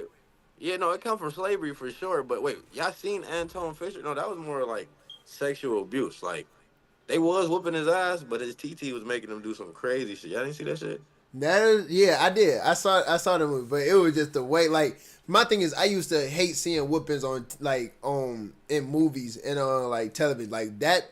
It being displayed in theaters really like put it into perspective to me. Like, damn, like how fucked up the concept of like a whooping is. Because I'm like, dang, that was how I had to see it to be like, oh yeah. This is a direct comparison to like slavery and shit like that, and like how like you know what I'm saying, like how people used to beat their slaves and treat humans. But Monkey no, do, you used to get your ass whooped by your parent because you would rather whoop your own flesh because you love that child. You would rather whoop that child than have somebody that's random whoop that child. Because Master didn't give a fuck how bad and abused he'll kill you. He'll tie you up Nah, but against that look. tree and just whip you until all his joys and rock. He busting up, whooping your ass. That's a trauma Wait, response, wait. though. I'm But telling you right but now, that you kid- disciplining people, you disciplining your kids in the same way that he disciplined you because you don't know no better, right? So you got a person who own you, and when you get out of line, they beat the shit out of you. So now you take that, whether you think of it or whether you like it or not, you take that shit, and now it's like it's embedded into you. Okay, well, when people act up or shit like that, you know what I'm saying? Like, I'm gonna beat the shit out of them. So you take that with your kids, you take that with other people, like, you know what I'm saying? So on and so forth. And that shit just got passed down so fucking far that it's ridiculous. Cause I actually know Africans. The way that they get disciplined, they don't like I ain't gonna lie. There's shit that they do instead of whoopings, bro. I just peeped some crazy tech. What they would do, they'll take their fist. Right? Like this, right? Stick a little finger out or whatever. I'm trying to think, because I just learned this shit yesterday. They go over top of their kid head. When they kid do some bullshit, they go over top of their head, and it's like a little flick knock. It's like a little flick knock. Man, flick knock them on the top of the head. So many West Africans, they know exactly what the fuck that is. I call it the flick knock because I feel like that's a compy ass move. That ain't a whooping, but like, you know what I'm saying? You know, like, you just did some dumb shit and everything like that if you just had to catch a little flick knock. I think they got different standards too, though. Like the standard of living, like it did come from slavery, and like how you like explained it, it got passed down through the generations. Like, Yeah. don't you know how we got traditions? Like, that's a tradition. Like, why you think we watch the same evil TV, bro? As soon as slaves got free, nigga, industrial they already did the railroads, they already had highways, they already did the bullshit. When Ford did the bullshit, he didn't employ black niggas. He didn't give them homes like he gave to white people. Nigga, Right. it was always bullshit. And it was always negativity. But back to what I'm saying, back to the media point. Nigga, as soon as they freed the slaves, as soon as we was on media, we was pimps and hoes. We wasn't nothing good. Like, Right. we was jigaboos, they was making fun of us, and that's what we seen from the beginning of time. Nigga, you seen, like, there's nothing but black exploitation. Like, that was all the old movies was filled with. Yeah. Like, jives and turkeys and pimps and hoes. You're not lying. Yeah. But all just came down to, and then it poverty. made, like, baby mom. Yeah. And getting bitches. It was about getting bitches, doing some other shit, and fucking over black people more than white people. Yeah. Yeah. I mean, I definitely agree. I remember I was just on Instagram and somebody was talking about Boomerang, and they was talking about how Boomerang, because Boomerang's back in '92 or '95, I can't remember. It's an early '90s movie, mid '90s movie. But I really enjoy that's not the Boomerang. I think Cartoon Boomerang is Network? one of my favorite movies, at least top 10. No, he talking about a movie, Boomerang, not the Cartoon Network. Yeah. Well, Eddie Murphy, Halle Berry, Martin Lawrence. See that shit? Very young Look cast at it and look like. everything, you know what I'm saying, at this point. I mean, not young, but very influential black superstars at this time. And it didn't get the ratings that it deserved. Like, you know, a lot of critics said it was unrealistic to, like, Eddie Murphy played a executive. I think cosmetic, either he was for advertising. He was an advertiser, executive. He was a CEO for advertisement. I gotta And- watch it. Oh, we never seen Boomerang? No, I never seen it. Well, I got the movie. I got it on my. We'll see it one day. Like I said, but a lot of people like I said, it's different. Like I said, they should have gotten a lot of awards, but it didn't because a lot of white folks thought it was unrealistic. Oh, what? Black people living successful. Black people not struggling. Black people, you know what I'm saying? And don't get me wrong, it's a love story about, you know, deep down at the end of the day, it's about what you ditch out comes back to you. Yeah. At the end of the day. Because Eddie Murphy plays this big old player, got the bachelor pad and everything like that, got any woman he can pick from, got the money to do it too. And the chick he chose, cold chick, but she playing him like a dude. And he feeling some type of way. Damn. Then, like, you know, it talks about love in there and stuff like that. But Yeah. a lot of people, not confrontation, but a lot of people are kind of on the flip side about it due to the fact that, you know, you got this player that Like, why do every black person got to be a player? Type deal. Yeah. But then, all right. but then you got the movie The Wood. I think The Wood should got more credit than it got too. But a lot of people would rather talk about Menace to Society than they would talk about The Wood. Okay. I see that too. That's so crazy too, because Menace to Society was actually it's actually a borderline ignorant movie. All them bitches Borderline. ignorant. It is ignorant. Okay, it is, but like Oh, dog. yeah, okay. Yeah, it is. It's an ignorant ass movie, but like I'm Niggas no, stole it niggas' was ribs at the fucking drive-thru. You talking about it was borderline ignorant? What the fuck you mean, my man? That's a cop out of a movie. My man's end up dating the hoe of the block, Yeah, I know. and like nobody said, "Hey, bro, have your fun, but don't wife her." Why you gotta wife her? She don't even know who baby daddy is. Bro, I'm gonna put it to you like this. That ain't no shit that I ain't seen in real life. I thought that shit was That's realistic. no cap. That shit realistic, ain't it, Chris? But it make it okay. You said, but it make it okay because the fact they portrayed it in the movie. Yes. Whenever you see something on TV, it multiplies. That is true. I Like think it's brought to their attention. Like people be thinking like, oh yeah, so raising awareness. But at the other end, it's like showing you how you would look to prevent it. It's like it's giving you both offense and defense of both perspectives. That's smart. And it wouldn't even be in niggas' mind. Like I thought you niggas gonna do put what it they in hear. ears. Oh no, I wasn't. I was putting it up here so that you can hear him too. No. Man, no, my bad. No, I'm just saying, nigga, we really robots. We robots before the first robot. We be thinking we doing everything that we don't hear, but nigga, what we listen to, everything we do is what we do. Like it's I a mean- manifestation. Yeah, computers was based off of us. If you really think about it, like computers really was based off of like us and our brains and how they work and everything like that, bro. That's why everything kind of like I ain't gonna lie. We're at a point now. That's why it's so easy to sync our consciousness in with like phones and shit like that, bro. And like why we're so addicted to these motherfuckers. Our phones really are like our best friends because we all operate the same way. We're biomechanical beings. Do know you what I'm think saying? our phone was programmed our mind, or you think our mind programmed the phone?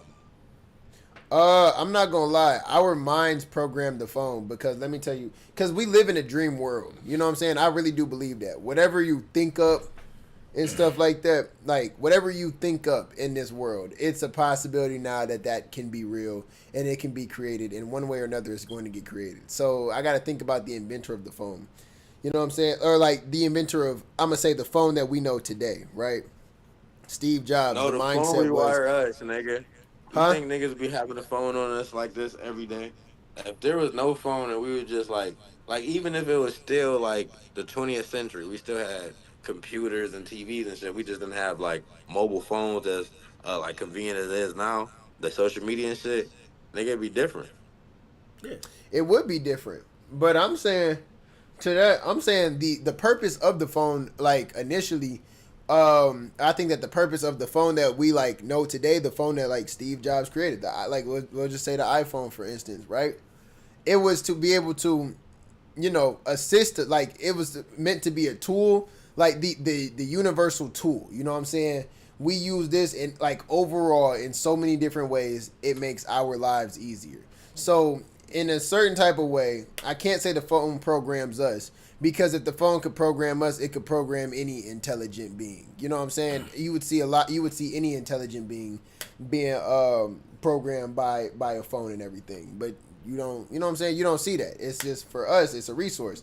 I think that the phone, really the purpose of the phone, bro, was it created another step in human evolution. I really do believe that because compared to humans that didn't have phones, bro, we're like superhuman if you really think about it. Wait, I'm talking about mobile phones. Like if we still could contact each other from far distance with landlines and shit and phones and telephones. I'm not talking. I'm talking about not the mobile phone shit. This mobile phone shit, like smartphones. Smartphones definitely changed our shit through social media. Yeah, it was a step in evolution though. I mean, like, granted, like Nigga, it the was phones a plan. Nigga, this is a plan they had already. Why you think they dropped the free Obama phone and then the BlackBerry and then they promote it and then they giving niggas free phones? They giving niggas free phones today, and you can't do nothing but use your phone to do something. Nigga, I can't even sign into WCC without my phone. True. Like that, it's the no, bro. Definitely some bullshit. Yeah. I mean, I feel it, but nevertheless though,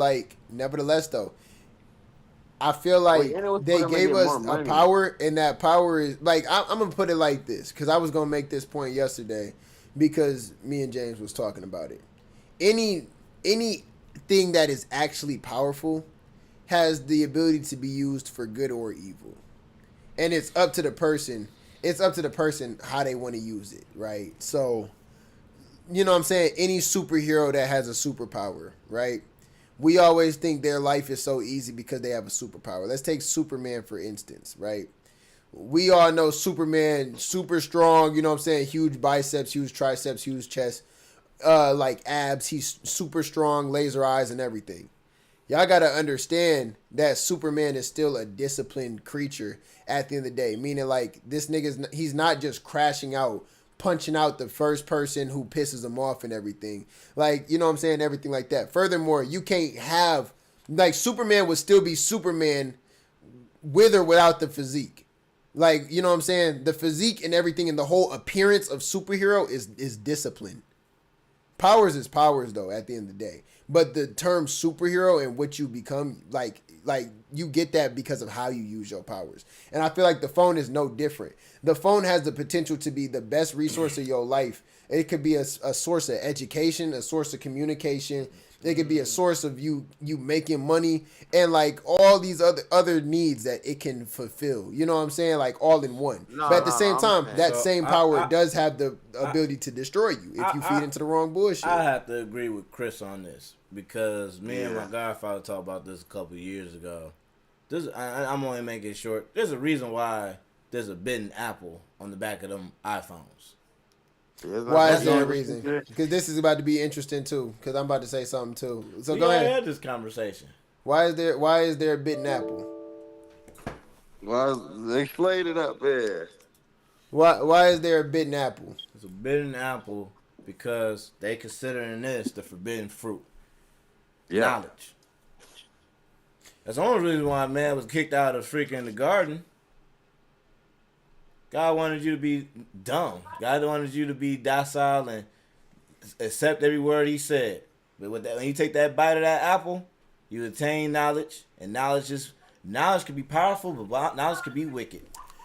Y'all know that nowhere in the Bible it said that Eve and Adam ate an apple though, right? It said fruit. It said it's the forbidden fruit. We don't know what fruit it was, right?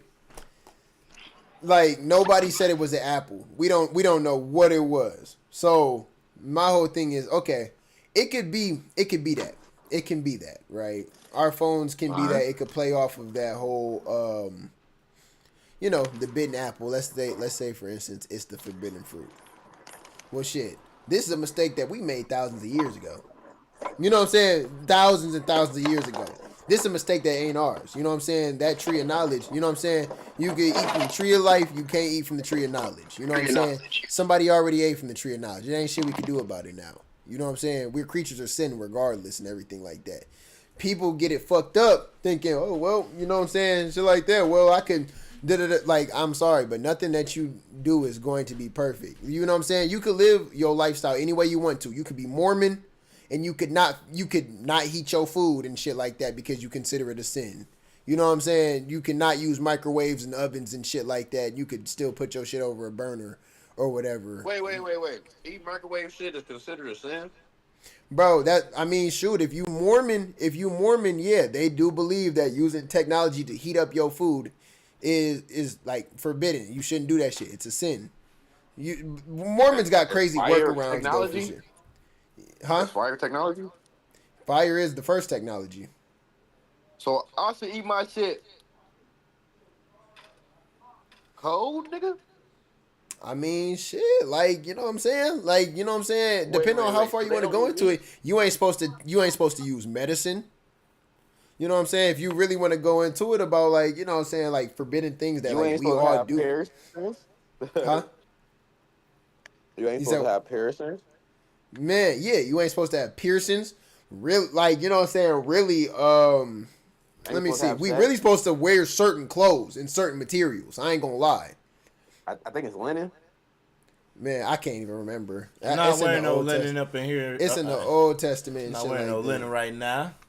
Be out here I'll wear freezing some my linen. dick off. I'll wear some Be linen. an icicle. What's wrong with you? I decided to listen to the. the good book, and I can't feel my nuts. You know what I'm saying? Like, there's so many things that we do just traditionally that's against the Bible, and even the Bible will say, like, yeah, even though it might be common, it don't say that ain't wrong. So my whole thing is this, right? My whole thing is this. We also can't earn no favor from God. So if we want to take the religious route to why we shouldn't be using phones and everything like that, okay, we're human. So it's pretty much built in our nature and our flesh. Like, we're going to sin, we're gonna fuck up and everything like that. The thing is though, Yeah. you do your best, you ain't got nothing to worry about. You got God's grace. You can't earn God's favor, but just know that God gives all of us grace. Like, I know that you gonna fuck up and it's alright. I got you. You know what I'm saying? So even if people want to take that approach, using your phone ain't gonna send you to hell, like how people Hey, that's trying not to make it seem. that's not my approach. I got to counter to the superhero analogy and the phone shit. Okay. Superhero analogy is, nigga, if I'm Superman, I'm not abiding to the government rules. This is my shit now. I'm doing whatever I want to do. Nigga, Superman is way more powerful than the government. And like, it's like, I hate how super movies are like based on just obliging to the government, like to regular humans. Like, these niggas can do whatever they want, and they still go back to the army. They still go back to the government. They still go back to the CEO. They still go back to the president. Right. For what? Nigga, this is our shit. Nigga, if we the superheroes, why are we not calling the shots at top of them? Why are they on a leash? They're making it seem Because like if I'm a some superhero, superheroes think that government is the ultimate good. I'm not gonna lie, damn near all them no, niggas no, do no, the no. way that That's they're what I'm portrayed in saying. That's what America. That's what they portraying them. They making it seem like okay, oh, like let's think about Batman for instance, nigga. This nigga will go whoop anybody ass to go find Joker, but he won't save poverty.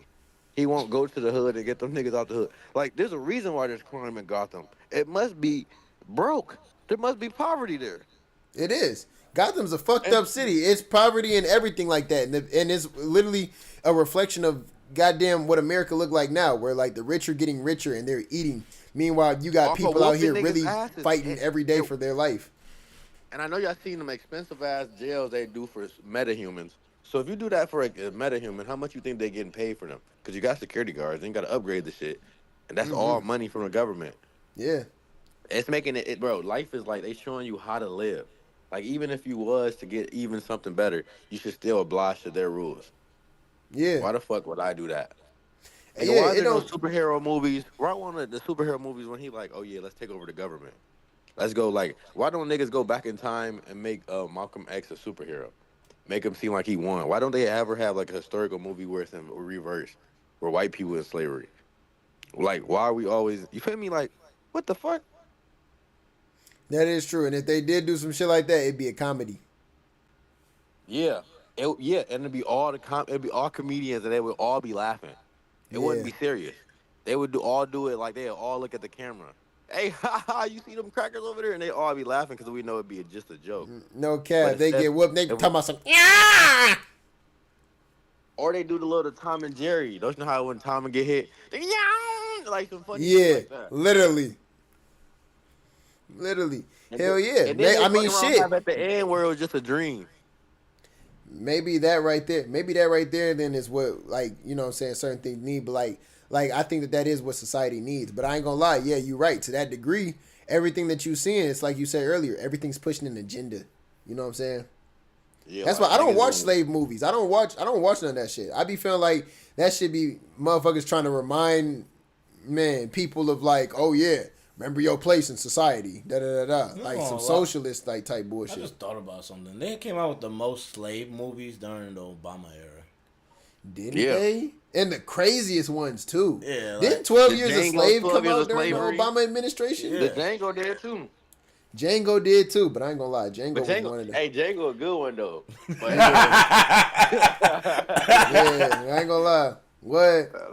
That's a good one, nigga. That's a superhero for sure. That's a Yeah. super. I ain't gonna lie, but he shouldn't. He shouldn't even like. He should have teamed up with some niggas. It was still like a bad portrayal of niggas because he was a solo nigga. Like he Yeah, freed some niggas at the end, but like he was doing all that for a bitch. Back to what I'm saying about the bitch portrayal. Like if yeah, I'm free, if I had a whole army, I could have my whole village get a bitch, and we can go get my bitch too, and we wouldn't even have to play like we trying to buy a slave. We could yeah. just take over that whole crib. He could have been freeing every nigga every time the white people go to sleep. He could have killed. What? You feel me? What? Just unlock them motherfuckers. Be like, Well, run. Well, you Yeah. gotta think though too. You had some niggas that didn't want to be free. You did have some op niggas. You did have some perping niggas. And you know the rules. You shoot them niggas. No, You killed bro. them I mean, immediately. like, you got some niggas who would have like left or some shit like that, or act like they leaving, bro, and they would have like came back and like snitched, like, hey, I had to act like I was with them niggas, but listen, all them niggas they took off. You know what I'm saying? And I'm gonna tell you right now, they went that way. Bro, and if you would know. hurry, y'all Bro, could catch you would them know. before dusk. Bro, you would know which nigga it is. It'd be the ones who closest to the slave. It'd be the nigga that's whooping the slave. Cause they didn't even whoop slaves. They had other slaves whoop slaves. It'd be That the niggas too. that. It'd be the they prize fighter. It'd be the nigga they treat the best. Yeah. It's called butt breaking. They always made it like a nigga on a hierarchy. That's what they called the Uncle Tom and shit. Overseers. Yeah. Well, I will say So this because Uncle Tom is the wrong terminology. Uncle Tom was the individual. I think it's the that jigaboo was. then. I think it's the jigaboo then. It is a jigaboo, but it was some brothers. I forget because Uncle Tom was on a plantation with these two brothers that were the same level with Samuel L. Jackson played in Django, and Uncle Tom was the one that would take other people's whoopings. A lot of people don't. I just had to say something about the Uncle Tom because I think a lot of people just say it because it's just one of those things that have been, like the telephone game. I was something in your ear, you whisper in the other person's ear and stuff, and they got they got the translation wrong who the individual was. Uncle Tom was a hero in the black community. Bro, you know how they tell folk tales in different like areas.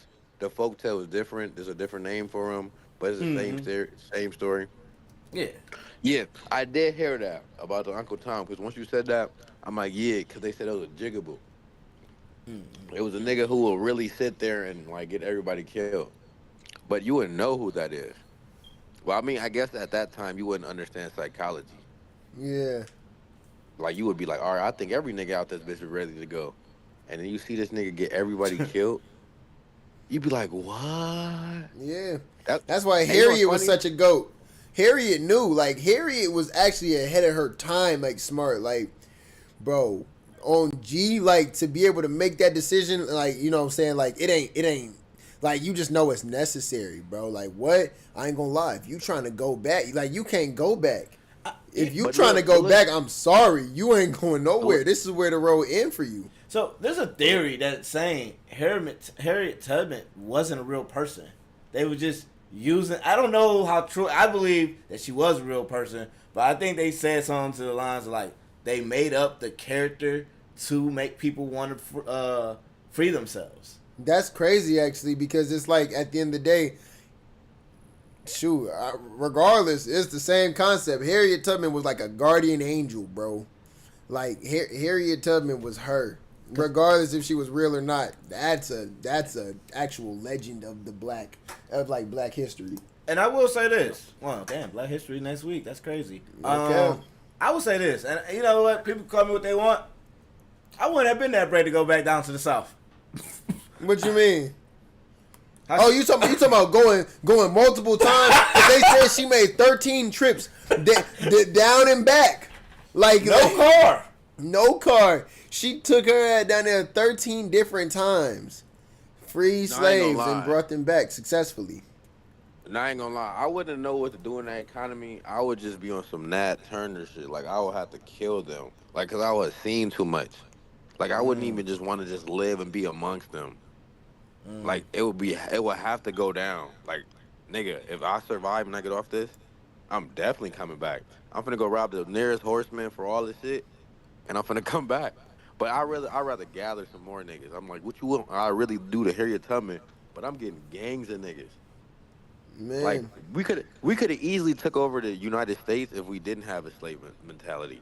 Like if niggas just was like gang, like I mean, Nat Turner did his thing, but if more representative of that, like that would have been way better. hey, you What? you ever heard of the Gullah Wars? Nah, Ooh, look into it, gang. wait, is that the Cowboys and the Indians? Man, damn near, but no, bro. No, it's I not. mean, they This is said the like, Indians were really the black people and the Indians put together. yeah, this is how slavery really ended. This is the real reason why slavery ended. Black people actually revolted. Black people who lived along the coast, like the East Coast and stuff like that, who actually lived like dang near like along the water and everything. The Gullah people, like, you know what I'm saying?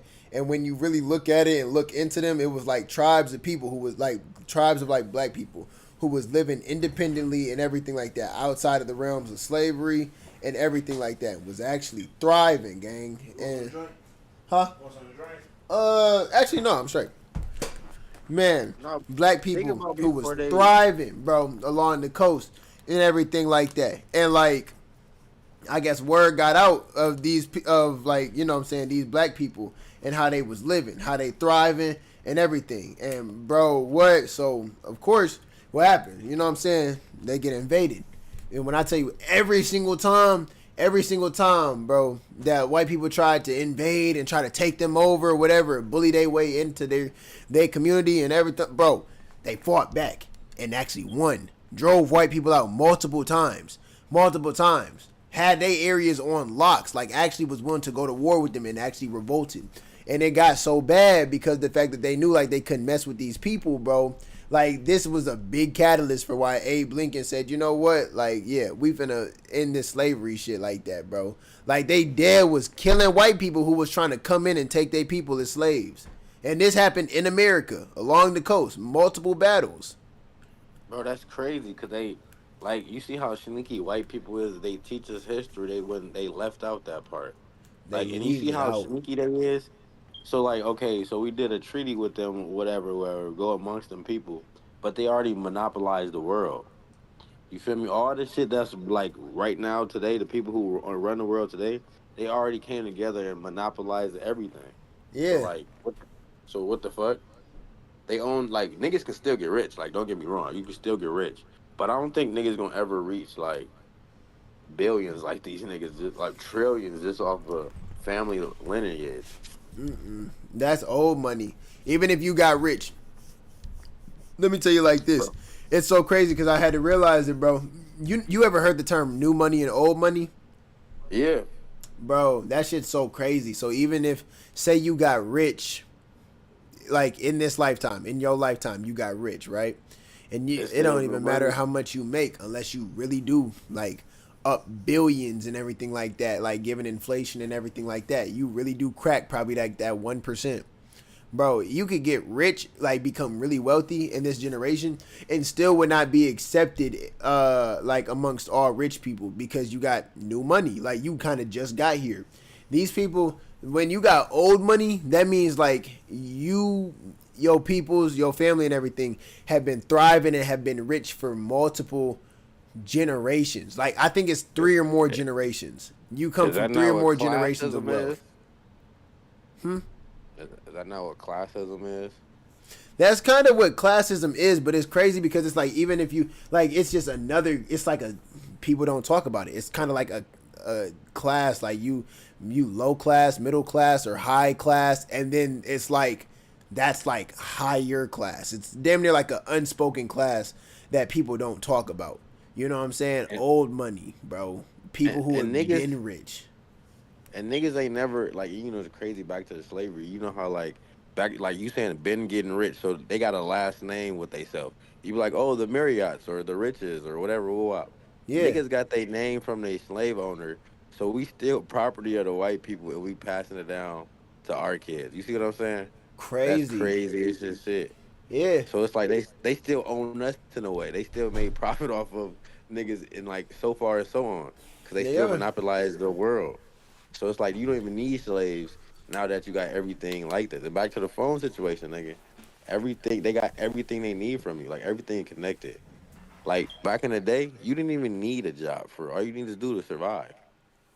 And that's why everybody got creative. Like, okay, all I gotta do is survive, find some food. Now we finna build a shelter. Oh shit, we finna build a wagon. Shit, I'm finna see if this horse friendly. Oh yeah, this horse friendly. He probably gonna ride this wagon for us. Let's see if this a wolf or a dog. Oh, this a dog. He probably fuck with us. All right. Oh, who these niggas? They fuck with us. Oh, we probably can build something for this lake. Oh, we can fish right here. We can probably exchange something for with these niggas. Hmm. And then the white people came in the world and they just like, oh yeah, the next thing, and next thing, next thing, next thing. And then AI. Yeah, Crazy. crazy And how that things started with the progress. phone. Yeah. For the wrong reason. And okay. And like the same we talking about the progression, we're going down in the economy. If the global warming and all the population and pollution, if that's real, that's all for the progression of the world. And if we do go to space and Mars or whatnot, who you think going first? Nigga, me. I No. better be on that first flight. Elon Musk riding first class on a spaceship. Nigga gonna have a house for this shit. When his shit land, the rest of the ship gonna stop, and then his ship gonna relaunch, and it's gonna build a house for one before it hit the ground. And nigga, we gonna be suffocating with zombies and shit here. That We is gonna fuck true around. because See, that's a we gonna 5 year fuck. journey. Cause I ain't gonna lie, that's a Yeah, 5 year journey to Mars. that ain't shit for real. They probably gonna Yeah, put their ass in a cold chamber like how they be showing them on them sci-fi movies. Cause low key, I think they low key be having facts when they be talking about that scientific shit. Yeah. I think like if you really look into it, like that's not how they be like, hold on, let me just put the carburetor in here and let's see what done this. Let's hopefully this work. No, no, no. Like maybe the older shit that maybe wasn't real, but the new shit, I'm probably sure that low key probably facts. yeah, it is. It is. I think that they really do be consulting like engineers and actual scientists when making them to try to make it align as much as possible. What was that one Oh, movie that came out about the end of the world when the world flooded again? oh, that shit sounds scary. That shit sounds like the most realistic. If Like it was a bunch of earthquakes and everything like that. Cause you got the 2012, yeah, was it 2012? Yeah, I think it was 2012. It was supposed to go based man, Yeah, off the hell no. Why the hell they Mayans gonna drop that in calendar. 2012? Nigga, I thought I was gonna die. nigga, what? Nigga, was But they? I didn't even want to see that movie. yeah, Nigga, I watched that movie in 2013. Like, damn, this shit was supposed to happen last year. man, bro, when they was talking, bro, okay, think about before social media when they was doing the Y2K. Right. Who the fuck put that out in the news? Who? What goofy ass nigga was like, oh yeah, the world for the end in 2000. Like, who put that in a radio station on TV? Who put that on there to make the world go crazy? That must have been like a publicity stunt for everybody to no, share they shit. Like, they really thought computers and stuff wasn't gonna be able to like roll over to 2000, and they thought it was gonna like this like they thought like computers were gonna like send out nuclear warheads and stuff like that. They didn't think they programmed it to go past 2000. It was a computer thing. It wasn't a host or anything. They just didn't know what was gonna happen because you got to think computers been around since the eight. Actually, it's been out before the 80s. I think because they had the one computer that was about the size of this room that was built like in the 60s or 60s or 70s, and then they came wait, out with wait, the wait, wait, wait, home wait, wait, computers in wait, the wait, wait. 80s. They just didn't think the They was government high as didn't think, fuck. huh? They must have been high as fuck, bro. They, I'm bro, about to say yeah, they had if anything, you a would, bro, no, if anything, you would think like, did they have a number two in the thing? I would think the shit would just restart back to zero or 1999 or back to whatever it first started off to. Why would niggas think that the world would end? Man, you know, there's certain people that thought the world was going to end when slavery ended. You know. Nah, bro, it had to be the news or the media. Somebody had to put emphasis on it. Like when I watch old movies, when they talk about Y2K, Yeah. it's a lot of, oh, the world finna end. Let's all die together. Oh, let's sell our shit. Let's go leave. So I was thinking, like, how stupid could niggas be? Cause like, okay, if this like we gonna be on the news today showing this, and we have a computer. You think we gonna have our computer right here get a nuclear launch right here while we broadcasting? I don't like shit didn't make sense. I don't know. I got to do more history. They snuck a lot of bullshit past me. Well, I will say that was before the Propaganda Act came out, so I will say a lot of news back then wasn't bullshit. News didn't start becoming like bullshit like it is now until the Obama administration, I believe. Either it was the Obama administration or like the end of the Bush administration when they had made the Propaganda Act, where they can make Uh, any type of news relevant. that's a wait. That's a act. Yeah, news don't have to be real. They feed you bullshit, propaganda. No, they can't. No, they Yeah, they can't because they can. can be like News don't have to be they can. factual. Yeah. It can all be I think it's propaganda act. It made It's news either more. propaganda act or media act or something like that. But news don't gotta be real. Yeah, it's more about the story now than the actual fact behind it and shit like that. It's what I say it's gonna be. It's my narrative. That's why you got Yeah. stuff like Fox and like CNN to where they can skew the news that they feed you in certain ways to make you believe a certain narrative or whatever. That's why they say if you're gonna look at the news, look at the world news, and don't look at CNN no more because CNN got bought out. They say, Bro, look, I forget what it's actually called World News, and it'll tell you the global news and everything. Got weather app and everything. Tell you world news. oh yeah, I they think on those are some the only good. people that didn't get bought out because you're talking about everybody. And if you don't want to look at the news here in the States, download an app where you can watch the news in a different country. Nah, fuck all the news. The media the reason why I ain't reading so much in books. Like imagine if I didn't have the phone, like some damn phones. Niggas be reading books. I can even say the TV. If niggas didn't have the TV in the phone, niggas would be more like we would talk to each other better. Niggas have more like comprehension skills. Niggas wouldn't be so lustful. We wouldn't be so lustful if we didn't have media showing us that being lustful is okay. Like every time in the movies, like why is niggas overly thirsty for the girls? Why is niggas like you saying? Why niggas are players? Why on the phone like nigga got to be doing some shit with bitches? You know how they got the gold digger challenge? Like that's because niggas are being lustful. Like they got the big booty white bitch or something like that wouldn't be nothing if they didn't have the media. Niggas will Well, like people will all old schools You're will actually right about that though. old schools will say like back in the day to pull a chick. I was talking to about with James earlier actually yesterday. You actually had to have game. Like back in the day, you didn't talk to no chick on social media and stuff like that, or slid in a chick's DMs. You actually had to go to the club, go to the bookstore, meet a chick at school, or anything like out there in the world, and you had to spit game. And like the way you made her giggle and laugh made you know if you could progress this stuff, or if she gave you that stank out, like let me try two more jokes. If this don't work, I'm gonna try the next one. But like now you got a lot of cornballs, and like now you got a lot of cornballs that's just throwing money in chicks' face. You know, I hated the COVID era and everything because I had a job. There was niggas out here getting unemployment making more money than me, and I was in the military. Niggas was making money. How the fuck did inflation's a motherfucker? Wait, wait, $40 wait, you wait, get you wait, some wait. pussy back then. Now niggas paying. wait, hold on. Hold on. I gotta get on that. You can't get like it's back to the social media. You can't get mad at niggas like following the game. Niggas are just playing the game to win. If they know they gotta pay to play, that's what they gonna do. But it's back to the media. If bitches didn't have so much reach for thirsty niggas, like they wouldn't have to get so much money for niggas. Like a regular home and a regular job was okay. But the media got them so much reach that they can be, you feel me, picky. Like, okay, before the media, niggas would have to marry whoever in your town, wherever you come in that town or wherever you go. Right. Now you can meet anybody. Nigga, little baby can fuck my bitch today. I mean, yeah, Fuck. like he can fly your bed out, and I ain't gonna lie, yeah, she can get knocked down same day service. Like he can DoorDash your girl, yes. But I feel like, bro, COVID created the thirsty nigga mentality that we see today, bro.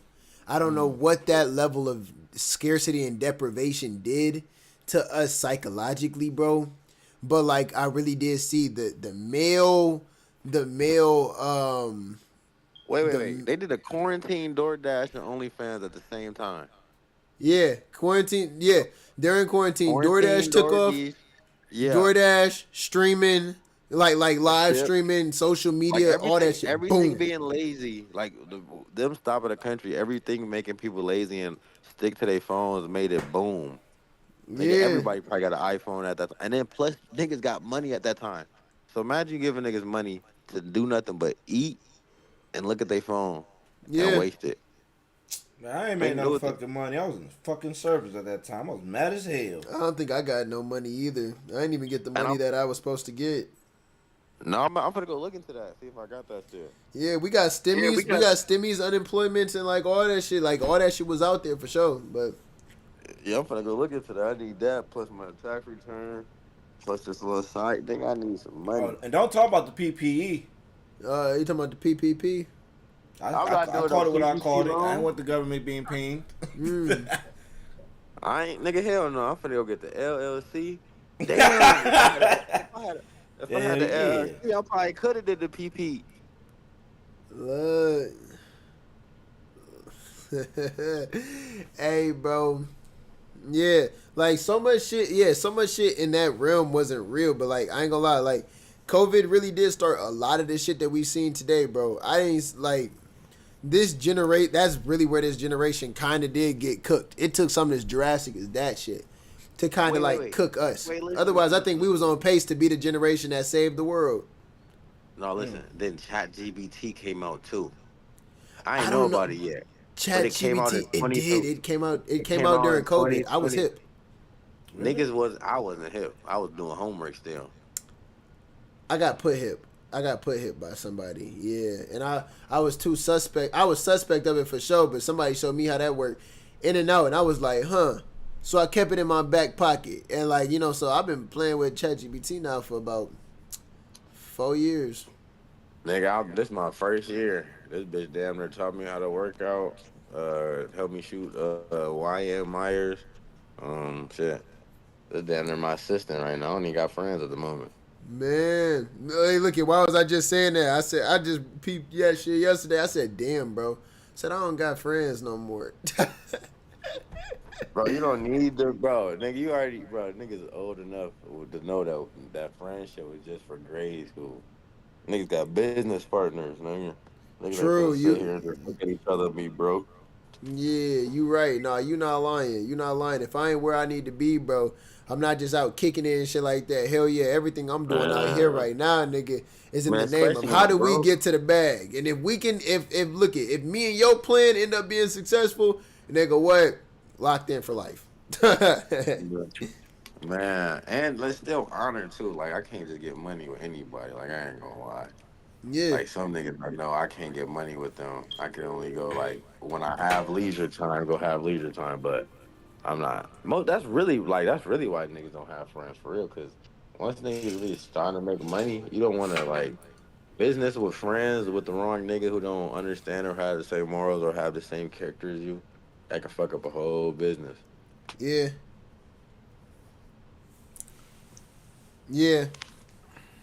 But my thing is, if I could start doing business with somebody, I can get into doing business with somebody and everything. And, you know what I'm saying? It could actually start taking off and everything. By that point, bro, I don't know. I think that once things get that far, like, along, we started this shit from the ground up. We growing this shit from the ground up. You know what I'm saying? Everything, bro. It'd be so hard for me to imagine, like, somebody would do some bullshit to, like ruin it, considering like they was here from the start.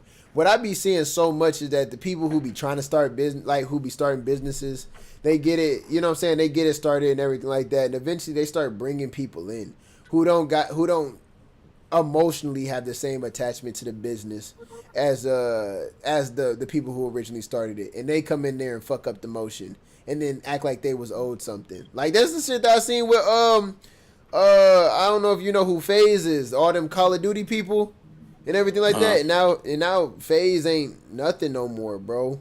FaZe ain't nothing. They was on the internet going crazy on the content side and the gaming side. Call of Duty, everything like that, hosting tournaments. Bro, what? Nigga, what? They let the wrong white people in suits come and try to tell them what they what they need to be doing on the content side, bro. That whole shit imploded. That shit don't even exist. All the people who was the faces, all them gamers and everything like that left. All the content creators on YouTube that people grew up watching, bro, none of them niggas is no longer a part of that organization. That shit's cooked. But look, it become a band. Okay, I understand AMP and shit, but I even think them niggas gonna break off eventually. Like I niggas be think trying to they be the Michael Jackson. Like I niggas, mean, niggas probably we gonna get money together at the beginning, but then once we start getting clout, like it's get competitive with niggas. Like niggas really I understand when niggas be talking about niggas be competing with their own man. This is on some bullshit. Like niggas mad that the more bitches know this nigga, or more people know him, or they want to shoot more videos with him, or blase, or they rather be around him. Then that's when the envious get around. shit. I already be seeing that shit. Like AMP and them don't make as many videos as they used to back in the day. Like now that streaming shit popping, like all them niggas, that's what 6 individuals who come together at times to make who come together at times to make content. Crazy thing is too, they one of the last they probably they not the last content group standing, but they are one of them. AMP and RDC. Other than that, I can't name you another content group standing right now. See, and they all do shit individually. You said RDC? Big Ja. RDC don't really do shit individually. RDC, everything they do it as a group. But you got Big Ja from California. Huh? You got Big Ja from California. But he leading bitches. That's easy what he doing. He leading bitches. Like if that I'm a don't big count. nigga, like he damn near doing what Blueface. Blueface. Doing, but he just got Blueface was doing script. shit. He got a script to it. I was watching this shit too. Nigga, his shit was I could have edited his video better than that. His first video, I seen it on Tubi. I'm like the audio asshole here. I could have edited this bitch for him, but I still watched it because like the theme of the show was what I was fucking with. It was like he was fucking with a stud or something. But all he do is fuck with bitches, and he fuck with his friends. Them niggas that be in the males that be in his videos, that's his mans. Yeah. Yeah, all them people, they all cool and stuff like that. They end up going and making their own sites and everything. But, I mean, and I think they all collab, do collaborations and everything. But I think, like, if we talking about, like, platform, I don't remember when I first saw my Big Ja video, but I know it was probably around, like, had been 2017, 2004. Nah, I was at Eastern. Because we was talking about doing some social media stuff. But I just don't like being on social media. That's just me. I like even being on stream and stuff. This is kind of fairly new to me. But, so I was 13. So 14, 15 had to been the first time I seen him do something on social media and it was funny and stuff like that. Or some people from California, and then eventually I seen him in a video. And I was like, oh, this nigga funny. I can rock with him. You know what I'm saying? Because he's not trying to be funny. Just like RDC. RDC, I remember me and RDC, I never thought they would try to be funny. They were some anime gaming niggas that was just typically they trying to be funny. Because they was acting. Them niggas straight up act. You can damn near get this nigga Mark what'd you give niggas for acting? Oscar? Oscar, yeah, I mean, like, now you can, but, like, back when they was starting, like, he turned into that, bro. You know what I'm saying? Like, he became that eventually. Doing that. He just had weak edits at first. He just had he could play a character. He had a cheap character. He had not cheap camera and cheap edits, but he still executed. Like even when I first watched RDC, I'm like, this nigga first starting out. This nigga must have dropped this shit yesterday. And then ever since I seen him that first video, I watched every single one of them bitches ever since. He got a good topic. He got a good crowd. Yeah, he do his thing. 110%. He got the right crew behind it. He got his right crew behind it. But like everybody in phase, I think all them niggas think they cooler than each other, or I don't think they really like grew up with each other. I think they really just came together. You feel me? So it's like a little bit less love. Like niggas is like quicker to slime a nigga out when he don't know you that long. Well, yeah, I think that's what happened, bro. All these content groups, bro. None of them niggas is like real friends. It's kind of like AMP kind of changed the standard. Not AMP. This shit that was happening before AMP. I say like Christopher London. I say Christopher London and them. They was the first niggas who like instead of being like a group of genuine friends, they tried to bring together a bunch of content creators and make them agree to be in an organization where they make content together a certain amount of times. You see that shit imploded, but that shit inspired A&P, which I feel like is still going fairly decent. You know what I'm saying? Just considering the fact that all them niggas still have a house. They got a spinoff now. They got the Clover Boys. You know what I'm saying? Which is, kind of like the new version or whatever. And A&P still make content and shit like that. I feel like A&P was revolutionary in their own ways. I think that A&P was a direct catalyst for why FaZe thought that they could come in there and do that shit. And now you see, like, any group of niggas can't come in there. Like, it was broken down. You can't rinse and repeat that method. You have to come in there with your own unique angle and approach. Otherwise, yeah, your shit is going to die out. You know what I'm saying? Because then you're going to be looking to include other people who acting like they know what the fuck they talking about. Talking about, yeah, bro, we can get you PR, bro. We can take care of the business aspect and y'all could be content creators. That's exactly where you fuck up. Wait, question. Do Kai Cenat own the Clover House? The house, see, that's a good question, because it's like if you ask the internet, if you go according to what's shown on the internet, yeah, Kai bought them the Clover House and everything like that. But whole time that house could be bought with Kai's money, but under the organization's name, meaning the organization technically owed out. I was saying, yeah, that makes sense too. But I'm saying it makes sense for Kai to do that shit, because why would he give this Ray and Rakai like clout without making his money off them niggas? Like, I would definitely like pass the throne off of him and sign him on some like rapper shit, and then he can do what he do. You see how like Rakai been going crazy right now. It wouldn't like, you feel me, surprise me if this nigga owned 50% of Rakai shit. That would be crazy. I ain't gonna lie, that would be crazy. You talking about like these contracts at that point, bro? This nigga would damn near be like the next Diddy, though. Bro, you see how my nigga he not fucking them? He not fucking them? No. You must not have known what Diddy was before what we know him today. That nigga been putting niggas in crazy ass fucking deals and shit like that. You got to realize, Diddy created artists who were literally, Bro, that's not a crazy deal. Bro, Rakai wasn't really blowing up until, like, Kai put him on. That is true, but you got to think about it. We're talking about a minor right here that you're making money off of. You know what I'm saying? To some level, bro, that's, you know what I'm saying? You're kind of extorting that nigga.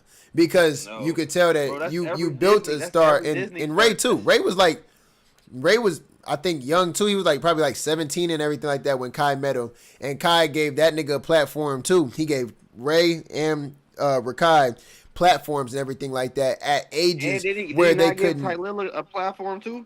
Okay, but them is his boys, where it's a little bit different. But even still, let's take Arden for example, right? Bro, he's making a percentage off the whole Clover career. Exactly. So I feel like the common factor there would be ignorance. You bring people who are not familiar to this business in this business. You lock them in contracts. You give them these resources like, hey, I'm going to shout you out. I'm going to give you this clout and everything like that. All I need you to do, make content. I'm going to put your name behind it. Boom. All y'all stream. Y'all stream on this schedule and everything like that. Don't worry. I'm going to shout y'all out. Y'all going to get the clout and everything like that. The numbers are going to come. But when they do come and y'all start getting paychecks, yep, I'm going to need y'all to break me off a piece, right? At that point, what? You're promised fame. You're promised, like, what? Like, a percentage of money, everything like that. Bigger money than what you was making. Yeah, you'll agree to a lot of shit. Nigga, what? If you doing that shit, 6 heads streaming on a consistent schedule, making money, and you're making a percentage of all their shit, what? That is income you will never have to work again. That's exactly how you can retire from streaming still and be okay. You know what I'm saying? With retiring from streaming and then venture off into, doing anything else. Hold on. How long you think they in a contract? I'm thinking just for this nigga to make his money off these niggas. No, I'm not. You talking about some Diddy shit. Diddy was doing some bullshit, but what about Aiden? Aiden got niggas in deals too. Who you think cuff him? Who you think be pushing cuff him? True. That is Who true. You think doing the but Diddy was giving people bullshit contracts. You got to think. Diddy still, from what I'm tracking, don't quote me now. Diddy took all of Biggie's royalties. Yeah, he did. He took all Biggie's royalties. He didn't give no money. I think he may gave money to Faith. But he gave a little bit of money out to that nigga family after he died. Yeah, but other than that, like 112. Cause me and my aunt was talking about it. She was like, Diddy was in most of all his R&B artists. He was in all their music videos, doing a little Diddy bop and everything like that. Gave these guys bullshit ass contracts. Had them do like 2-3 albums. Took all their money. Yeah, like now you don't even hear about none of these guys. Yeah, there's no way in hell that you should that me as an artist I should have anything beyond gold really. But in Diddy's case, bro, this nigga literally had artists with platinum albums. You know what I'm saying? Platinum records. You know what I'm saying? I think the only person to get out of the bullshit was Mary. I think Mary J was the only one that was really able to get out of Diddy's shenanigans. What she have to do? She had to buy her way out, or what? She just had to fulfill her contract and do her own thing. I didn't even know Mary J was signed to Diddy. Bad boy. Yeah, know? my aunt ended up telling me that. She was like, yeah, like I think Mary was the only one out of all of them. I didn't know. Dang, what was it? Was it Jodeci? Was it Jodeci? He had a bunch of I think it was Jodeci. Yeah, it was Jodeci. I didn't know he had Jodeci signed. Yeah. Man, he had a bunch of niggas who like literally were platinum artists. You know what I'm saying? Like these motherfuckers had platinum records and everything, and they was still broke Did they have because platinum records or they have platinum hits? Okay, so they have platinum hits. The thing is, if you if you have a record like that, I ain't gonna lie, you should be eating for a minute. There should be no reason in hell that you got a platinum hit, right? And you over here asking Diddy for $100. But the thing is, the way their contracts was written, Diddy always paid himself first. So if he come into your music video and hit the Diddy bop, he's paying himself. He's paying himself off the top. He's paying himself off the top for your studio time. He's paying himself off the top because the fact that he set up your, you know what I'm saying? He promoted your shit. He's paying himself off the top, you know what I'm saying? Like just shit like that. He would have his hand in the pot in so many different ways in your contract that by the time that the money trickled down to you, there ain't shit left. Hey, look. Nigga, where do you think he learned this from? Crazy thing is, man, what's bro name? What was his mentor name? The dude who introduced him into the whole game of like managing artists and shit like that. I forgot. But even that nigga didn't do business like that. So I'm pretty sure he signed a fucked up deal by some white people that he see. Okay, did he own the one niggas who did the Scrubs? Who made Scrubs? TLC? He owned that shit? Yeah. I don't think he owned TLC. I forgot. So who robbed them?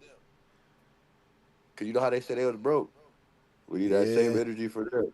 Old girl was living out of her car. I think it was Left Eye or something.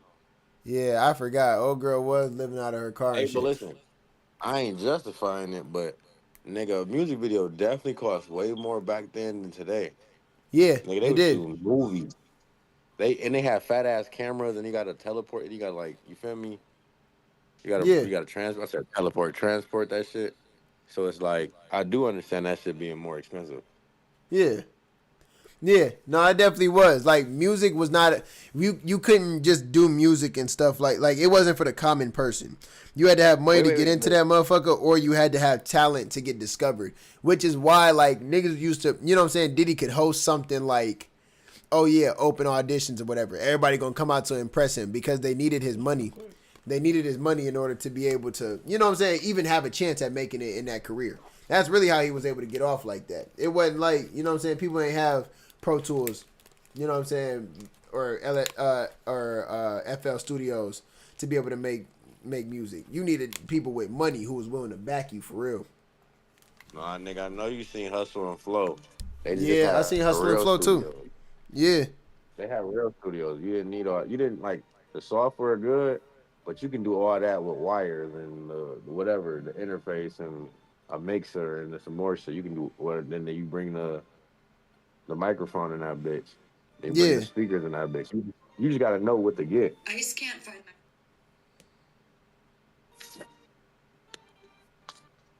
So, on Bo, yeah. And then there's still overhead for that shit too. I'm gonna lie, your electric bill was probably through the roof on some shit like that.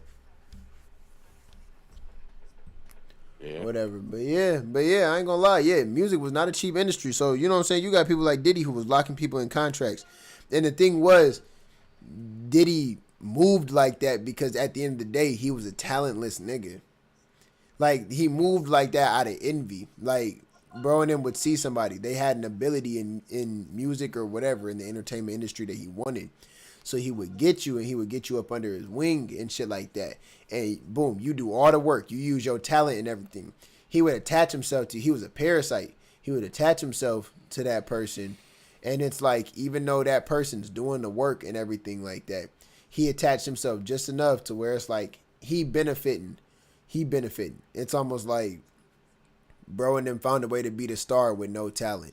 He always found his way like into the camera enough to like kind of take the attention for a second, and then it's crazy because he would hype up that 1 second. Yeah, that's a manipulating tactic. That's called love bombing. You can hit anybody with that. I used to do that bullshit on demand. Like you can hit bitches with that easy. I mean, and then also when you put money in stardom, like before like clout, there was fame. Like think about a nigga being on TV. Like think about what they do behind closed doors that would never get caught because they never text message to somebody. They just talk to them face to face. True. They say, oh yeah, I agree to this. Like think about how many male actors did some gay shit, but since there's no video or no footage, shit, they ain't do that gay shit. Why is that doing that? Man, It's so cold. because at the end of the day, the internet really be the internet needs cameras that be everywhere is the only thing that's really catching people. That's the only thing really. People really be catching themselves up. Either you done posted something that got you cooked, or somebody else posted something that got you cooked. Yeah. Or somebody's Ring camera happened to catch you doing some bullshit. The surveillance camera go crazy too though. They got the trackers. They can see exactly where you went. Yeah. The AI make it worse because like at first you could just walk in with a black knight. You can like a nigga had a monitor with his own eyes.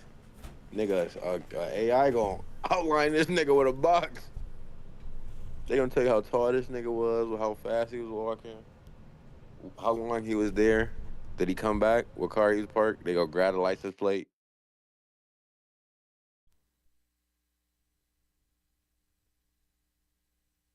It's a hard word out there. Nigga, imagine trying to catch a bro. Okay, when they back to the slavery shit, when they freed,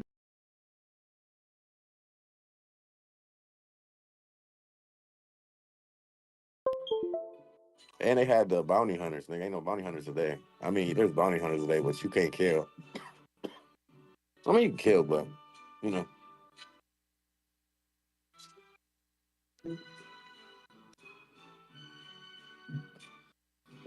Hey, fool, where you go?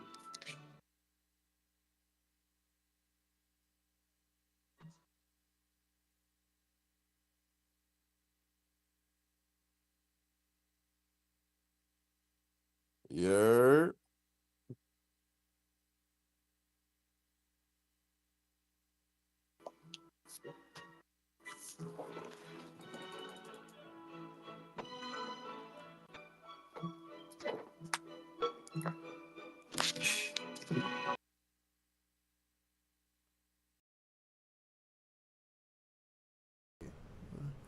What I have? I had this and that. Yep. Yep.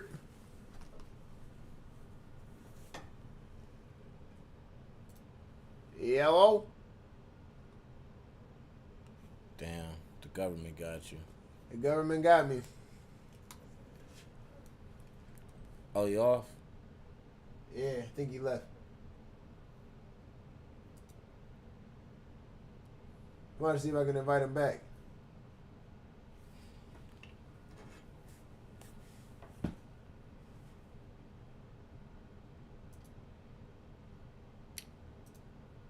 So you really don't think that we could beat Batman's ass? No. Me and you. Green Arrow. Batman. Green Arrow ain't got enough. He ain't got enough clout for me to want to beat his ass. Batman. I'll fuck Batman up on a good day. And you You got government training. You know what? I'm gonna put it like this. That's like you saying I can beat up on John Wick. Using all my resources. Look, if we really put together all of our resources, you don't think that we could whoop Batman's ass? All resources, everything at your disposal that you currently own, like in your real life. No fake shit.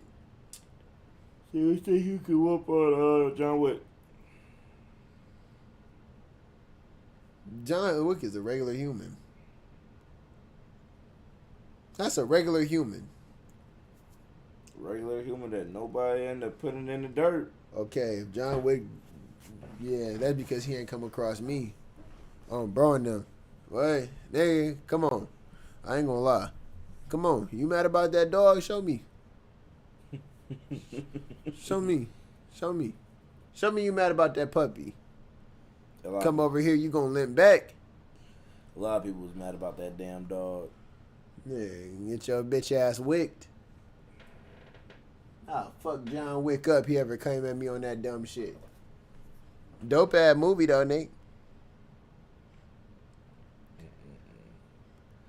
Supposed to leave niggas dogs alone, man. Just leave a man dog alone. That is true. Think about it. That nigga crashed out. That nigga was able to crash out for 3 different movies over a dog. I think that right there. I think I won like the conversation based off of that. If I would have said that shit, bro, that justified that nigga being able to go 3 different movies, bodying niggas back to back to back to back. Yeah. Denzel broke into he ain't break into. This nigga held niggas hostage inside of a hospital at gunpoint until they treated his son. And still went to jail at the end of the movie. Still went to jail at the end of the movie. It's crazy. Still went to jail at the end of the movie. Because they wouldn't treat his son. And then finally, they agreed. All right, we going to give him the treatment and everything like that. If you surrender yourself. And nigga ended up having to surrender himself. They treated his son. But that nigga still went to prison at the end of the movie. Cooked. For life. Not going to lie. You think he would do it twice? Do I think he would do it twice? Yeah. Fuck yeah. 110%. So I would do it twice. I think we were supposed to have a discussion about this, and I don't know, it got a little later than anticipated. Hey, better late than never. Do you think it is homosexual activities to go to prison more than twice?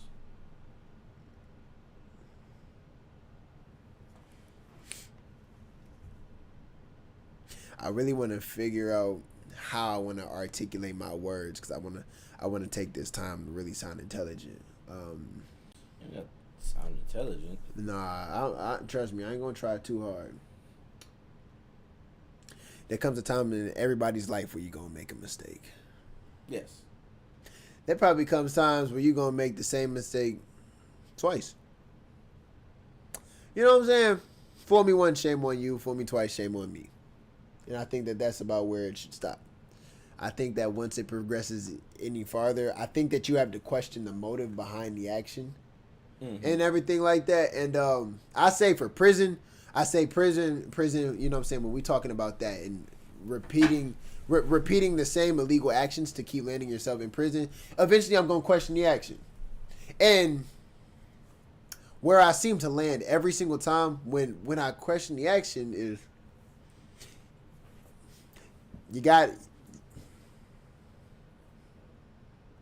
the only motive I could see for why you would repeatedly end up in a situation where you get locked up and are forced to be around nothing but men and are told what to do every second every day is that to some degree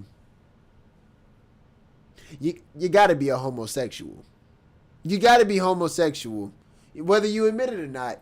I think if you go to prison twice or more, bro, you can't sit here and say that shit was a mistake, man. Like, you can't sit here and say it was a mistake. You didn't know any better. Do you think sentence has something to do with that too, though? Like, if I know, like, all right, I've been in prison for 3 years on some bullshit, Right. and I got out. I ain't been back in like 3 years, and I'm out and about. I'm at a club or something like that, and somebody say some shit to me and shit, and I smack the fuck out of them. I just smack the fuck out of them. Smack the shit out of him. I go grab me a Heineken glass, drink a little bit of that motherfucker, scope that nigga, boom, and yeah, I snuck that nigga and shit like that. Unfortunately, they got police in that motherfucker. It just happened to be. I just snuck at this motherfucker at the wrong time. I get assault with a deadly weapon. You're or, cooked. you know what I'm saying? Now I'm getting another 3 years. Do you feel as though, like, in that circumstances, that's a homosexual? Because I'm not thinking about, oh, yeah, I'm about to go to jail. I'm thinking about, oh, nah, I'm about to fuck this motherfucker up right here. Yeah. I think we had already had a conversation about this recently, so I understand. Yeah. And you know what? I'm just playing devil's advocate because, you know. That's a mistake. That's a mistake. All right. And that's the first offense, right? No, the second time. Oh, that's the second time. Okay. You just got out and everything. Boom, boom, boom. I've been out for like bam, 3 bam, years. I ain't getting no trouble. Right. I ain't been doing nothing. I've been working, going home. I just decided to go out to the club, enjoy myself. Motherfuckers start popping off. And I'm just like, you know what, I'm gonna let this shit go. Right. And then motherfucker hit you with I'm gonna hit you with a line that almost threw me in jail too. Nigga hit you with man, fuck you and everything you stand on, bitch. I think that nigga gotta see you, right?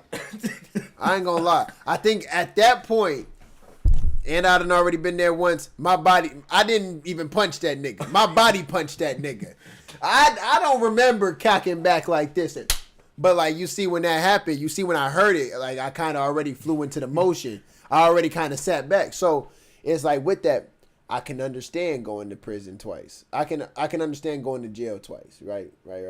But like I said, it's gonna be only a short sentence. You're only gonna go for either that night. If the motherfucker's a bitch, he gonna press charges. He press charges. Let's and say shit like that. Let's say worst case scenario. How You know, long 3 months. But 3 like months. if you're doing some stupid shit that's gonna set you in that mother for 12 years, you know what I'm saying?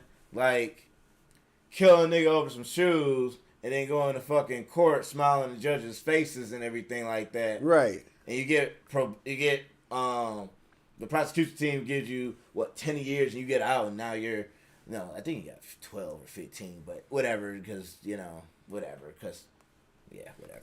But he comes out and talking about I'm just making up a story by the way and comes out and next thing you know does some stupid shit and he gets another 15 fucking years. Right. What the fuck did you even learn in that bitch in the beginning? And that's what I'm saying though. Like that sound like a stubborn ass nigga, which make me seem like you got ulterior motive for wanting to be back in this bitch.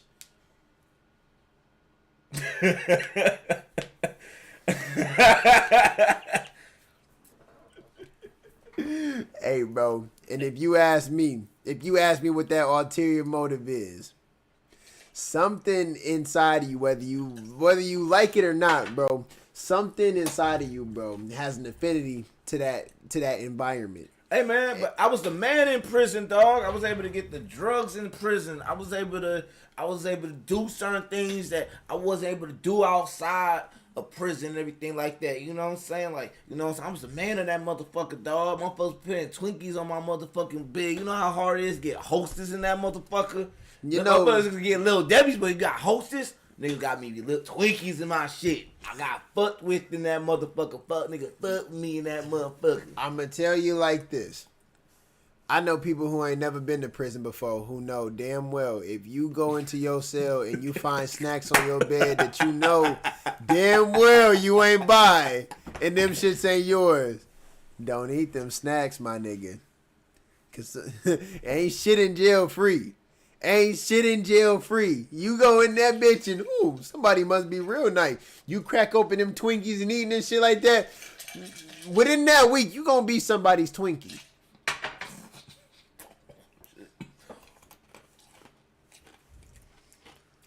My thing is, shit just work in different ways in prison. Niggas just operate by different rules and everything. And I get getting used to those rules for the time being. I get making, like, you know what I'm saying, surviving. Prison is something that you're supposed to survive, in my opinion.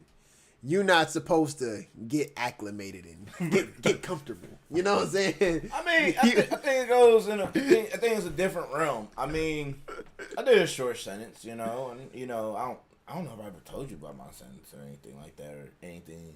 Nah. How prison was and stuff like that. So mine was a little different because mine was military related. So mine was like Leavenworth and doesn't really even count in the civilian sector. Okay.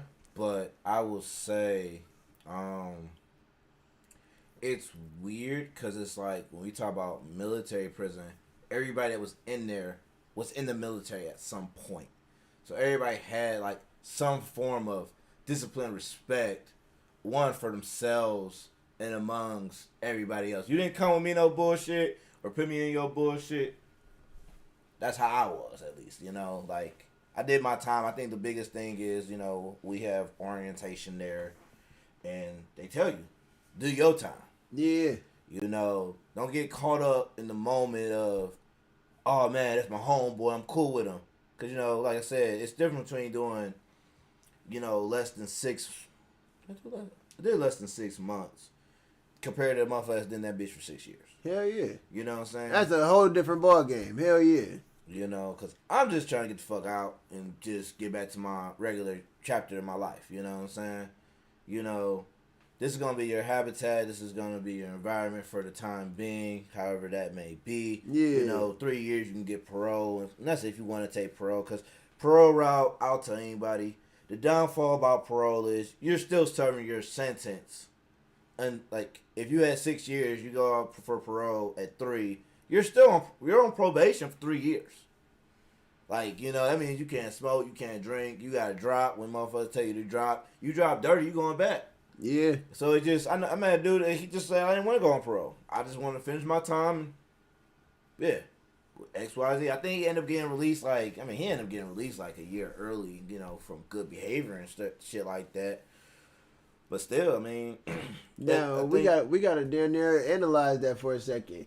Given that you can return back to what you know, your home and your family and everything like that, all you got to do is follow a couple little strict rules and everything like that. That might make, you know what I'm saying? You know what I'm saying? Like, yeah, that might be inconvenient for your lifestyle. What would make a motherfucker say, nah, I'm good. I'm going to stay in prison and just serve out the rest of my sentence and everything like that? Like, you know, I'm gonna do this the traditional way, straight up. No chaser. It's more of a handcuff, you know, because once you're out, you're out. You're out. Well, I'll say this from Leavenworth's perspective. Once you do your time, if you do your full sentence and you're not on parole or you got out on good behavior, you're out. You don't owe nobody. Nobody can come to you and be like, hey, you know, Blasey this and Blasey that. You got to drop. Yeah. There's no inconvenience in your life. Yeah. So if you want to do whatever the fuck you want to do, you can do whatever the fuck you want to do without having to answer to nobody. Yeah. Cause I met a guy. He got on probation. He was in. I won't say the whole story, but I just remember him breaking his parole, and he was on the run for like a year, and like I think the government forgot about him, and he forgot about his own warrant. Was driving his dad's car, which he had never done. Like, I think he was trying to do something, and his dad's car was the first car he got into, ended up getting pulled over for a taillight. Yeah. And like I said, wasn't his car at all and stuff like that. Literally, stop for the police, give the police the license, everything's cool. Police comes on, you have a federal warrant out for your arrest. He like, what the fuck? So, and he literally had to just do a year. I think a year or two. And it was like the weirdest thing because, like I said, the government forgot all about him. Like, it was more of a hassle to do the paperwork, he was saying, than them just saying, like, fuck it. Like, you know. Because he had forgotten about it. Like I said, like, I think he dropped dirty or something, and the probation officer was a bitch, he was saying, and it was just like. That's actually unfortunate. This is all allegedly, by the way. Yeah, but I mean, that's just allegedly unfortunate. Like, fuck. Tail light, my nigga? You couldn't just act like, I guess, body cams and shit like that, but damn, okay. If I pissed you off good enough, you would have covered up that body cam and shit like that and figured out a way to make that shit disappear. But I ain't go. Well, I mean, like I said though, like, you know, I think like you said, people fuck up. Like I'll tell anybody, like, to sit here and say, "Oh, I'm a perfect angel," X, Y, and Z. I'd be lying to people. Right. I'll be lying to people if I didn't tell people I have fucked up ways. I think everybody has their fucked up ways, but people do their fucked up ways a little differently. My fucked up ways, I like to drink.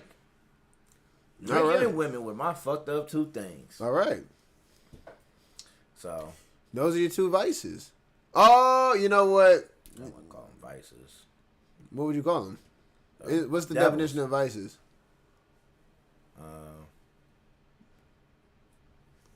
Vices is like your coping mechanism or something like that. I call them my devils. Oh, I didn't know that. I just heard you refer to. You said everybody got their vices, and I thought vices. No, you're right. You're right. I consider them my devils though. Okay. Because sometimes it don't bring the best out of me. You know what I'm saying? Why be around something that don't bring the best out of you? For the feeling that it gives you in the moment. That makes a lot of sense though. But you know, like we had a teacher when I was in high school. He used to say all the time, how do you used to phrase it? 10 seconds change your lifestyle. 10 seconds can change your whole life. He used to say 8 seconds or 10 seconds can change your whole life. That 10 seconds can dictate if you're gonna be a free man or a man that's behind a cell. I wonder what he did in his life. He was in the military. Yeah, that's a motherfucker that did some shit in 10 seconds or less. That was like, damn. I want to know what he did. What he did with his worst 10 seconds of his life. I mean, anyway. He also the one that told motherfuckers, we freshmen in high school, I won't say his name. I don't even know if he's still alive, because one of the ROTC instructors, he passed away. So I don't know if the other one's still alive. Uh-huh. But the way he said it was, don't pull out no tool and don't use it. If you're going to pull out that tool, you better use it. Because he said you don't use no firearm as no warning shot. Yeah. He said, I agree with that. He said, if you pulling out that motherfucker, use that bitch. Make that motherfucker know. But see, I don't know how to feel about that. Like, I agree. Don't get me wrong. It's not no show and tell. It's not no show and tell. Like, if you pull that motherfucker out, hit everybody. Hit it. Well, not everybody, but hit the motherfucker that got you pulling this motherfucker. Boom! Boom! That jump. Boom! No cap. Nigga, what? Yeah, if you see that nigga mama, I ain't gonna lie. Not saying I agree with it, but it's like once that shit's out, you kind of, hey, you ain't got an option. But I mean, but now we live in a world where like people hide behind guns though. That's the wild part about it though. Like shoot, it was cool back in the day being in the hood. Niggas used to throw on the gloves and shit like that. And be like, oh shit, I'll take who win, or I'll go up next. And shit, niggas used to rotate the gloves and shit. Sometimes niggas just only had one pair of gloves. Yeah. So niggas was wearing that left hand on that right hand. That fucked up. Shit, thank God I was ambidextrous. Fucking niggas up with this goddamn left hand. Bro. You ever threw hands with somebody, bro? They had the boxing gloves, and you had to take pillows and fold them up and shit. Hold on. No. Really? I done had to throw hands like that before. 'Cause I needed my ones. You take a pillow dang there like this, right? You just got to imitate a boxing glove. So they got on boxing gloves. You got boom, boom, boom, boom, boom, boom, boom. With the pillows, you ain't never did that? I think I just had big hands. I can't really remember how I did that, but. No. Really? No. I thought that was like a normal thing. Niggas if you got boxing gloves like that. Niggas was not fighting in niggas' houses. Oh, we was. Nigga, you got your ass whooped by your mama for fighting inside. You fought my motherfucking house. I used to go to my auntie house. The thing was, I think that's why, like, I move around so quiet now. Because the thing is, at my auntie house, the one thing that I remember is you don't get in trouble unless she hear a loud bang or unless stuff get loud. I really realized how to do bullshit in silence at my auntie's house, right? So, she also had squeaky floors. So it changed the way I walk even, kind of. We used to be upstairs and we'd be like, yeah, like, let's box or shoot, WWE or just whatever, bro. We either call it fight night or we call it like WWE. So either we was gonna box or we was gonna do like some like we was gonna do wrestling moves on each other and everything. I'm talking about DDTs. I'm talking about Hurricane Rana. I'm talking about RKOs and shit like that. But no matter what, no loud bang. You know what I'm saying? Don't throw nobody in no shit. Don't break no shit, bro. Don't break no bed. Don't slam nobody on the floor for real. If you do that shit, bro, you know that it's cooked. Auntie coming upstairs, bro, everybody got to sit their ass down. We all looking at the nigga who did it, like. So yeah, with that being said, yeah. Nah. But that's different though. That's different though. Like from what you saying. Nah, we used to. I don't know. I always called niggas just fighting. I didn't even know niggas. Niggas would just be fighting, and I'd be like, I want next, or like, I think one of the last times I remember 2 times. One of the times was like I was coming off the Dexter bus. I was walking down Pennington, walking home, and it was on the other side of 7 Mile. So it was between Curtis and 7 Mile. So it's that half mile. That's on the other side. Going towards going south. No, going northbound. So I had to like walk across the street from 7 Mile to get home. But niggas was fighting and shit. Like I said, they had one glove on a piece and shit like that. We had a dress code, you know. I'm like wearing a blazer and a button up and shit. Niggas fighting on the corner and shit like that. But like I said, they had one glove piece. I just stood there. Nigga was like, "What? You wanna get in?" Yeah, nigga. I was having a bad day too. I was having a horrible ass day. I think it was like a freshman or sophomore in high school or some shit like that. Dude, Nick hit me in my mouth. Started my shit bleeding and shit. I just started firing for real. I ain't even give a fuck. Start boop boop. Niggas was like, oh shit. I think I got the next round. I got the 2-3 rounds. And then, lost my 4th round and shit. By that time, you like winning. Because we like doing 1-minute rounds and shit like that. Hell yeah. But then, I don't remember doing it later on in the hood, but people said I used to kept doing that shit. I just didn't give a fuck. But I remember the one time, that was a little just too close to home and shit like that. I had an incident on Santa Barbara. It was Santa Barbara, San Juan and shit like that. Right there on the next block over and shit. But niggas was boxing and shit. No, it wasn't even that. I went up to the liquor store. Cause at the time I bought me some Black and Mild and shit. Just to get the fucking edge off and shit. Yeah. And I ran into a nigga I knew from high school and shit. I ain't know him too well, but I knew of him and everything like that. Cause everybody just knew everybody in high school coming to all boys school in Detroit. So everybody just knew each other. Sorry. It wasn't that bad. It would have been to me. So niggas was like, we was chilling, we was drinking, and niggas was just, niggas was boxing. And niggas had both gloves on, and one dude was out there talking about laughing. And it was at the time I know these were his people. This was like literally his cousins, like his little cousins or some shit like that. And he like, man, these little niggas think they can fight. I can whoop any nigga out here. I said, oh, really? I must not be any nigga. So I'm like, oh, really? And like, he was like, yeah. I said, all right, cool. I started laughing. He was like, what, you don't think I can take you? I'm like, I ain't say nothing, bro, but you just gotta show me. So we throwing the boxing gloves and shit. I'm a funny boxer too, cause like, I like niggas to think they winning. I like niggas to hit me in my face and shit like that. I like you to build up that confidence. I like fighting a cocky motherfucker. Think they got the shit solved and won out. Then I start, all right, cool. Let me relax my shoulders real quick and bow, bow. Hit that motherfucker and shit like that. Motherfucker try to slip on me and stuff. So I let him get up and everything. Hit that motherfucker in his gut. Oh. Motherfuckers hate gut shots. And granted, I know I was in the military at the time.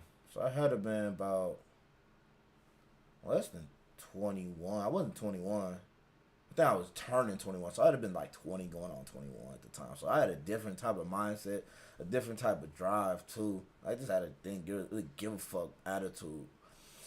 And shit. And then like what made it work, like, so, you know, back in the day they had like these things called like CEOs and shit like that in the city, because it's like little gangs and shit like that. I don't know if they did it out here where we at now, but I ended up finding this dude that I went to school with. His name was Sharkface and shit like that. And like, we supposed to be boxing, like, you know, boxing supposed to be fun, you know what I'm saying? We drinking, we having a good ass time. This nigga goes and slams me. Like, we boxing. Niggas know I got fake teeth in my motherfucking mouth because I got a pistol with. This nigga hit me dead in my motherfucking jaw. I'm like, what the fuck? Like, not no side jaw hitting shit. Boom. I'm like, what the fuck? Like, oh, hell no.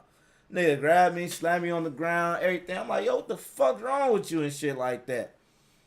And, you know, I learned right then and there, niggas deserve to, you know, you can't put respect. You can't respect everybody, you know. Can't respect everybody, and you know, it just ended up becoming a worser situation. Like I said, I used to love to fight, but motherfuckers get emotional about it nowadays. They do, super tender. And like, you know, he talking about you beat my CEO and shit like that, and just some dumb shit. Oh well, life goes on. Yeah, life definitely does, because don't nobody even remember that shit or whatever. Don't nobody even remember that shit for real. I mean, like, you know, whether you win or lose a fight, bro. People don't remember it for real for too long, because at the end of the day, the only reason that people hold on to fights and stuff like that long term is when there was a respect issue involved in it. Either you didn't fight back, you didn't stand up for yourself, somebody else did something dirty.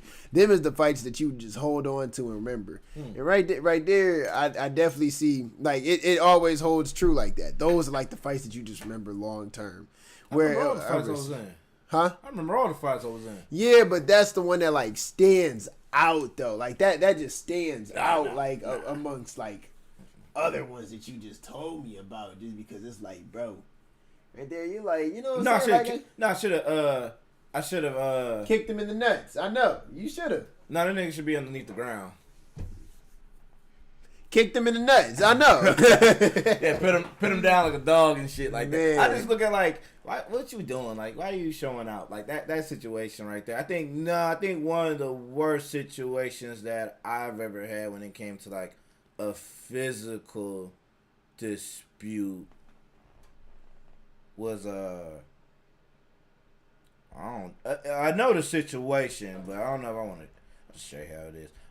This fat nigga was fucking with my cousin and shit. He had just lost his eye and shit like that. And the nigga just first off, I had another homeboy that was in a situation with a bitch.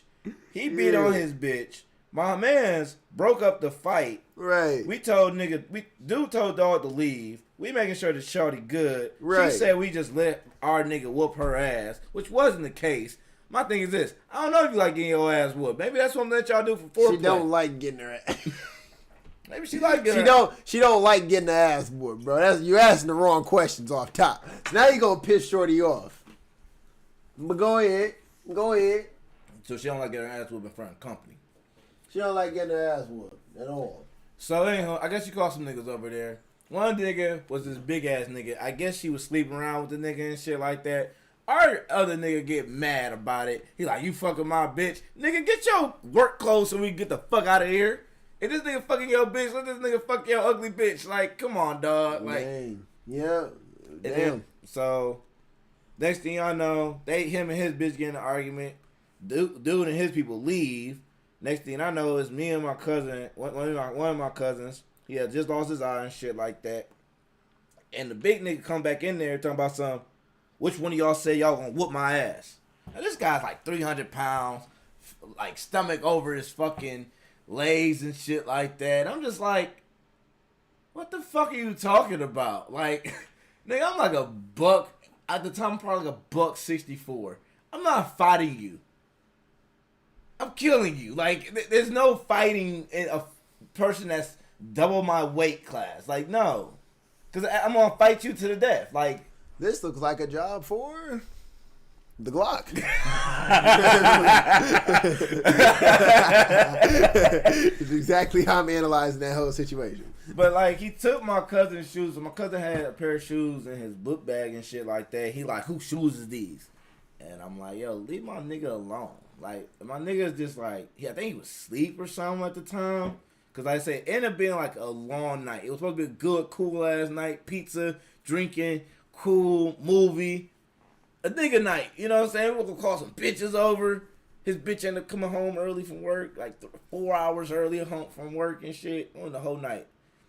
So, yeah. That's one of my regretful not fighting moments. Because, like, but like I said, I think if we had fought, it would have been like one of those, like, we fighting to the death.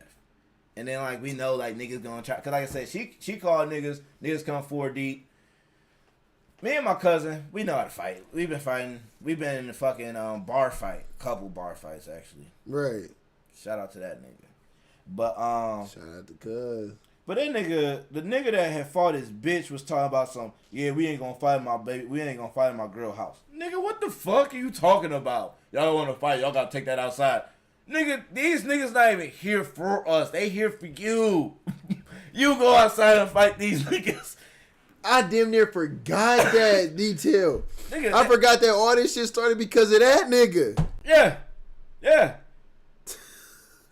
But niggas was like, this nigga that Nigga went out. threw y'all niggas under the bus and said, all right, y'all gotta leave. Y'all gotta get out of here. Yo. No, man, what made it worse Y'all- about the situation, like the dude talking shit. Nigga and was like, civilian. the dude talking shit, the big nigga talking shit, and I'm looking at him in his eyes. He's like, "Who told you to look at me in my eyes?" I said, "Who the fuck you talking to?" Like, I'm sorry, so I'm a jokester like a mug. I'm like, "What you mean?" He like, "Quit looking me in my eyes." I said, "Last time I checked, too, when a man's talking to another man, he supposed to look him in the eye." I said, "What you want me to do? Look at your stomach?" Yeah, I would have kicked your ass. I would have kicked his ass. I would have kicked that little nigga ass. Man, but I ain't gonna lie. Like, yeah, right there, like, shit just escalated way beyond what it needed to be. But I'm gonna be honest with you. If it would have escalated to hands, I think I agree with you. I think somebody would have really got fucked up that night. No, you can't fight somebody like that. You gotta put him down. I think You gotta. Yeah. And you know, Somebody wouldn't have made it out that night. I had a lot going on at that time because I think I was about to go on my deployment, and yeah, like I wasn't gonna miss out on no fucking tax-free money and shit like that. No cap. Tax-free money, and I'm overseas, and like I was going to a non-combat zone too. I think I went to Dubai. I was there for a fucking year, making over 4 G's a month, and we're talking about over a decade ago. Like now, people make 4 G's a month, 6 G's a month. Regular, Yeah. like it's like a yeah, whatever. and they're living still beneath their means, like for sure, or they're still living like paycheck to paycheck off 4 bands a month, which is so I crazy. mean, 4 bands a month isn't a lot of money though. 2-bedroom apartment out here where we at is Depending where you live. it's over half of that. Yeah, Like you say in Gulfside, you say on Gulfside, you paying 16. true. You paying for a 2-bedroom. You Yeah. paying no less than Yeah, that's for a 2-bedroom. But I mean, at that point, you get a roommate. You know, split the bills and shit like that. But you know, people try to get bigger than the program and shit like that. Oh, I don't need no roommate. I don't want no roommate. yeah. And it's like I get it, but I mean, I don't know, man. I've been in the military so long. I don't like the peace and quiet. Really. Yeah, man, cause like the quiet gets loud as fuck. Okay, well we'll end off with this segment then, bro. Like when it come down to it, so you prefer living with other people or you prefer living single? Or like not living single, but living solo. If I live solo, I just have some hoes to my house, so I'd never be by myself. That's an alternative. Okay, let's say you ain't got no hoes at the moment. Let's say you ain't got no hoes at the moment, right? Literally none. An ugly hoe's an ugly hoe. I mean, an ugly hoe's still a hoe. Okay, all right. Your bottom bitch is still your bottom bitch. how far deep in the barrel are we willing to go here? Like, if I say, let's say even like when we say ugly, we talking about like a 6, like 6.5, a 5, or we talking about like a 3.5 and under. All right, I'm not going no 3. 3.5. I'll say like like I'll give you like a 4.8. Okay. She look good in the dark. All right. It ain't gonna be no what the fuck. I'll tell you that much right now. I'll tell you right now. You catch me with a what the fuck, and this is how I tell people the story Catch about. you with a goddamn spook. Sorry. Nah, man. The one dude that fought his girl and shit like that, he called me. Either called me or my homeboy with the one eye and shit like that. He talking about some, can you give me a ride to work?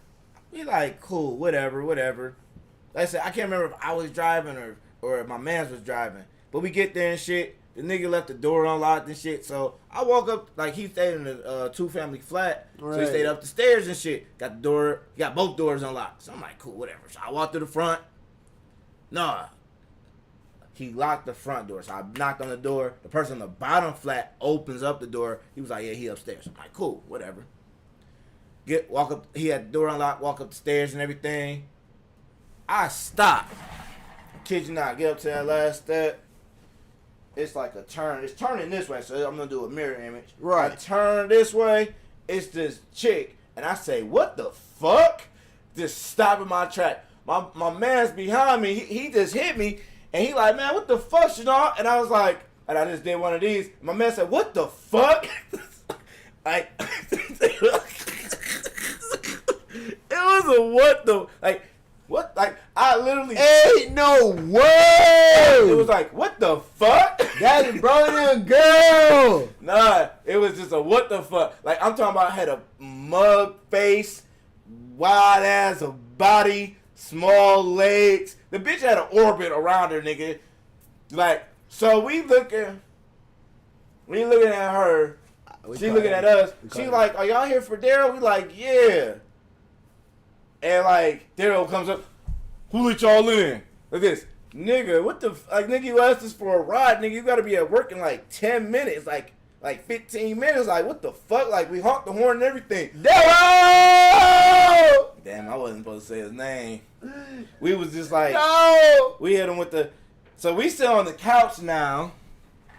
So the couch, the space is out. There goes the kitchen, the bedroom's that way. And she's like, baby, I could have taken you to work. She's like, no, it's cool. I gotta talk to them anyways. So she's like, all right, well, I'll see you later. Nigga, we on the second floor now. Do a flat. Bitch started walking. You spilled it. Like I said, I'm sitting down on the couch. You start feeling the fucking second floor shake type deal. I'm like, what the fuck? So she ends up leaving, and we thinking she like got a friend picking her up, catching an Uber or a Lyft or some shit. The bitch had her own car. I'm talking about when she got in that car, that motherfucking driver's seat squatted down so deep because it was a sedan. I said, oh, shit. So, you know, I'm funny. I'm a funny nigga. Why you not ask her for a ride to work? Man, shut the fuck up. We was like, Daryl, what the fuck's wrong with you? Daryl was like, nigga getting aggressive now and shit. Daryl was like this. He was like this. I thought y'all said y'all. He was like, why did y'all not call me? He was like, dog, we called you. We honked the horn. Like, nigga, like, what the fuck, dog? Like, man, she not even that ugly though. I mean, nah. Maybe she a good person, Daryl. She might have a really, really great personality, everything like that. But if I turned that corner, I seen your old lady, and I said, "What the fuck?" I'm sorry, bro, but that automatically classifies her as a what the fuck. What the fuck? I'm sorry. Just off top. Like I said, stopping you. Like you had to make sure you didn't want to see. You thought it was like Medusa, like a Gorgon or some shit. Oh shit! What the fuck? What the fuck? Unfortunately, I said it too loud because I was like, "This what the fuck." Nah, man. But we also talking about the same dude that literally ate this little bop bitch out on her period and kissed his main chick in the mouth and told his bitch, because he had the blood on his shirt, Talking about some that's barbecue sauce. I feel like I should protect Daryl's image right now and say, this is where we gonna end. This is where we gonna end straight. But we gonna end for Daryl, bro. Right? we go. Hey, Daryl, just let you know, Daryl, we've been looking for you, dog. I hope you're doing good in life, man. We gonna end for Daryl, bro, because Daryl. I got stories, man. I don't think you want to hear all the stories, man. Nah, we bringing you back, bro. We bringing you back, bro, until we get banned, bro. Damn. I think that's what we gonna do. I think I'm end right here and everything like that, but we can't give them all of them at one. But I hope that y'all did enjoy the stream and everything like that, man. Go ahead and subscribe, bro. Go ahead and like. Go ahead and follow me on Twitch. You know what I'm saying? Y'all see all the links down here, man. We gonna get at y'all in the next one, bro. You know what I'm saying? I want y'all to you know what I'm saying, look out for me and my dog James and everything like that, bro. You know what I'm saying? So I definitely got to bring him back for another one because every episode that I bring him on here, that shit always hilarious and I always end up dying the whole time. So with that being said, I'm going to catch y'all real soon in the next stream. Y'all take care. Y'all be easy, man.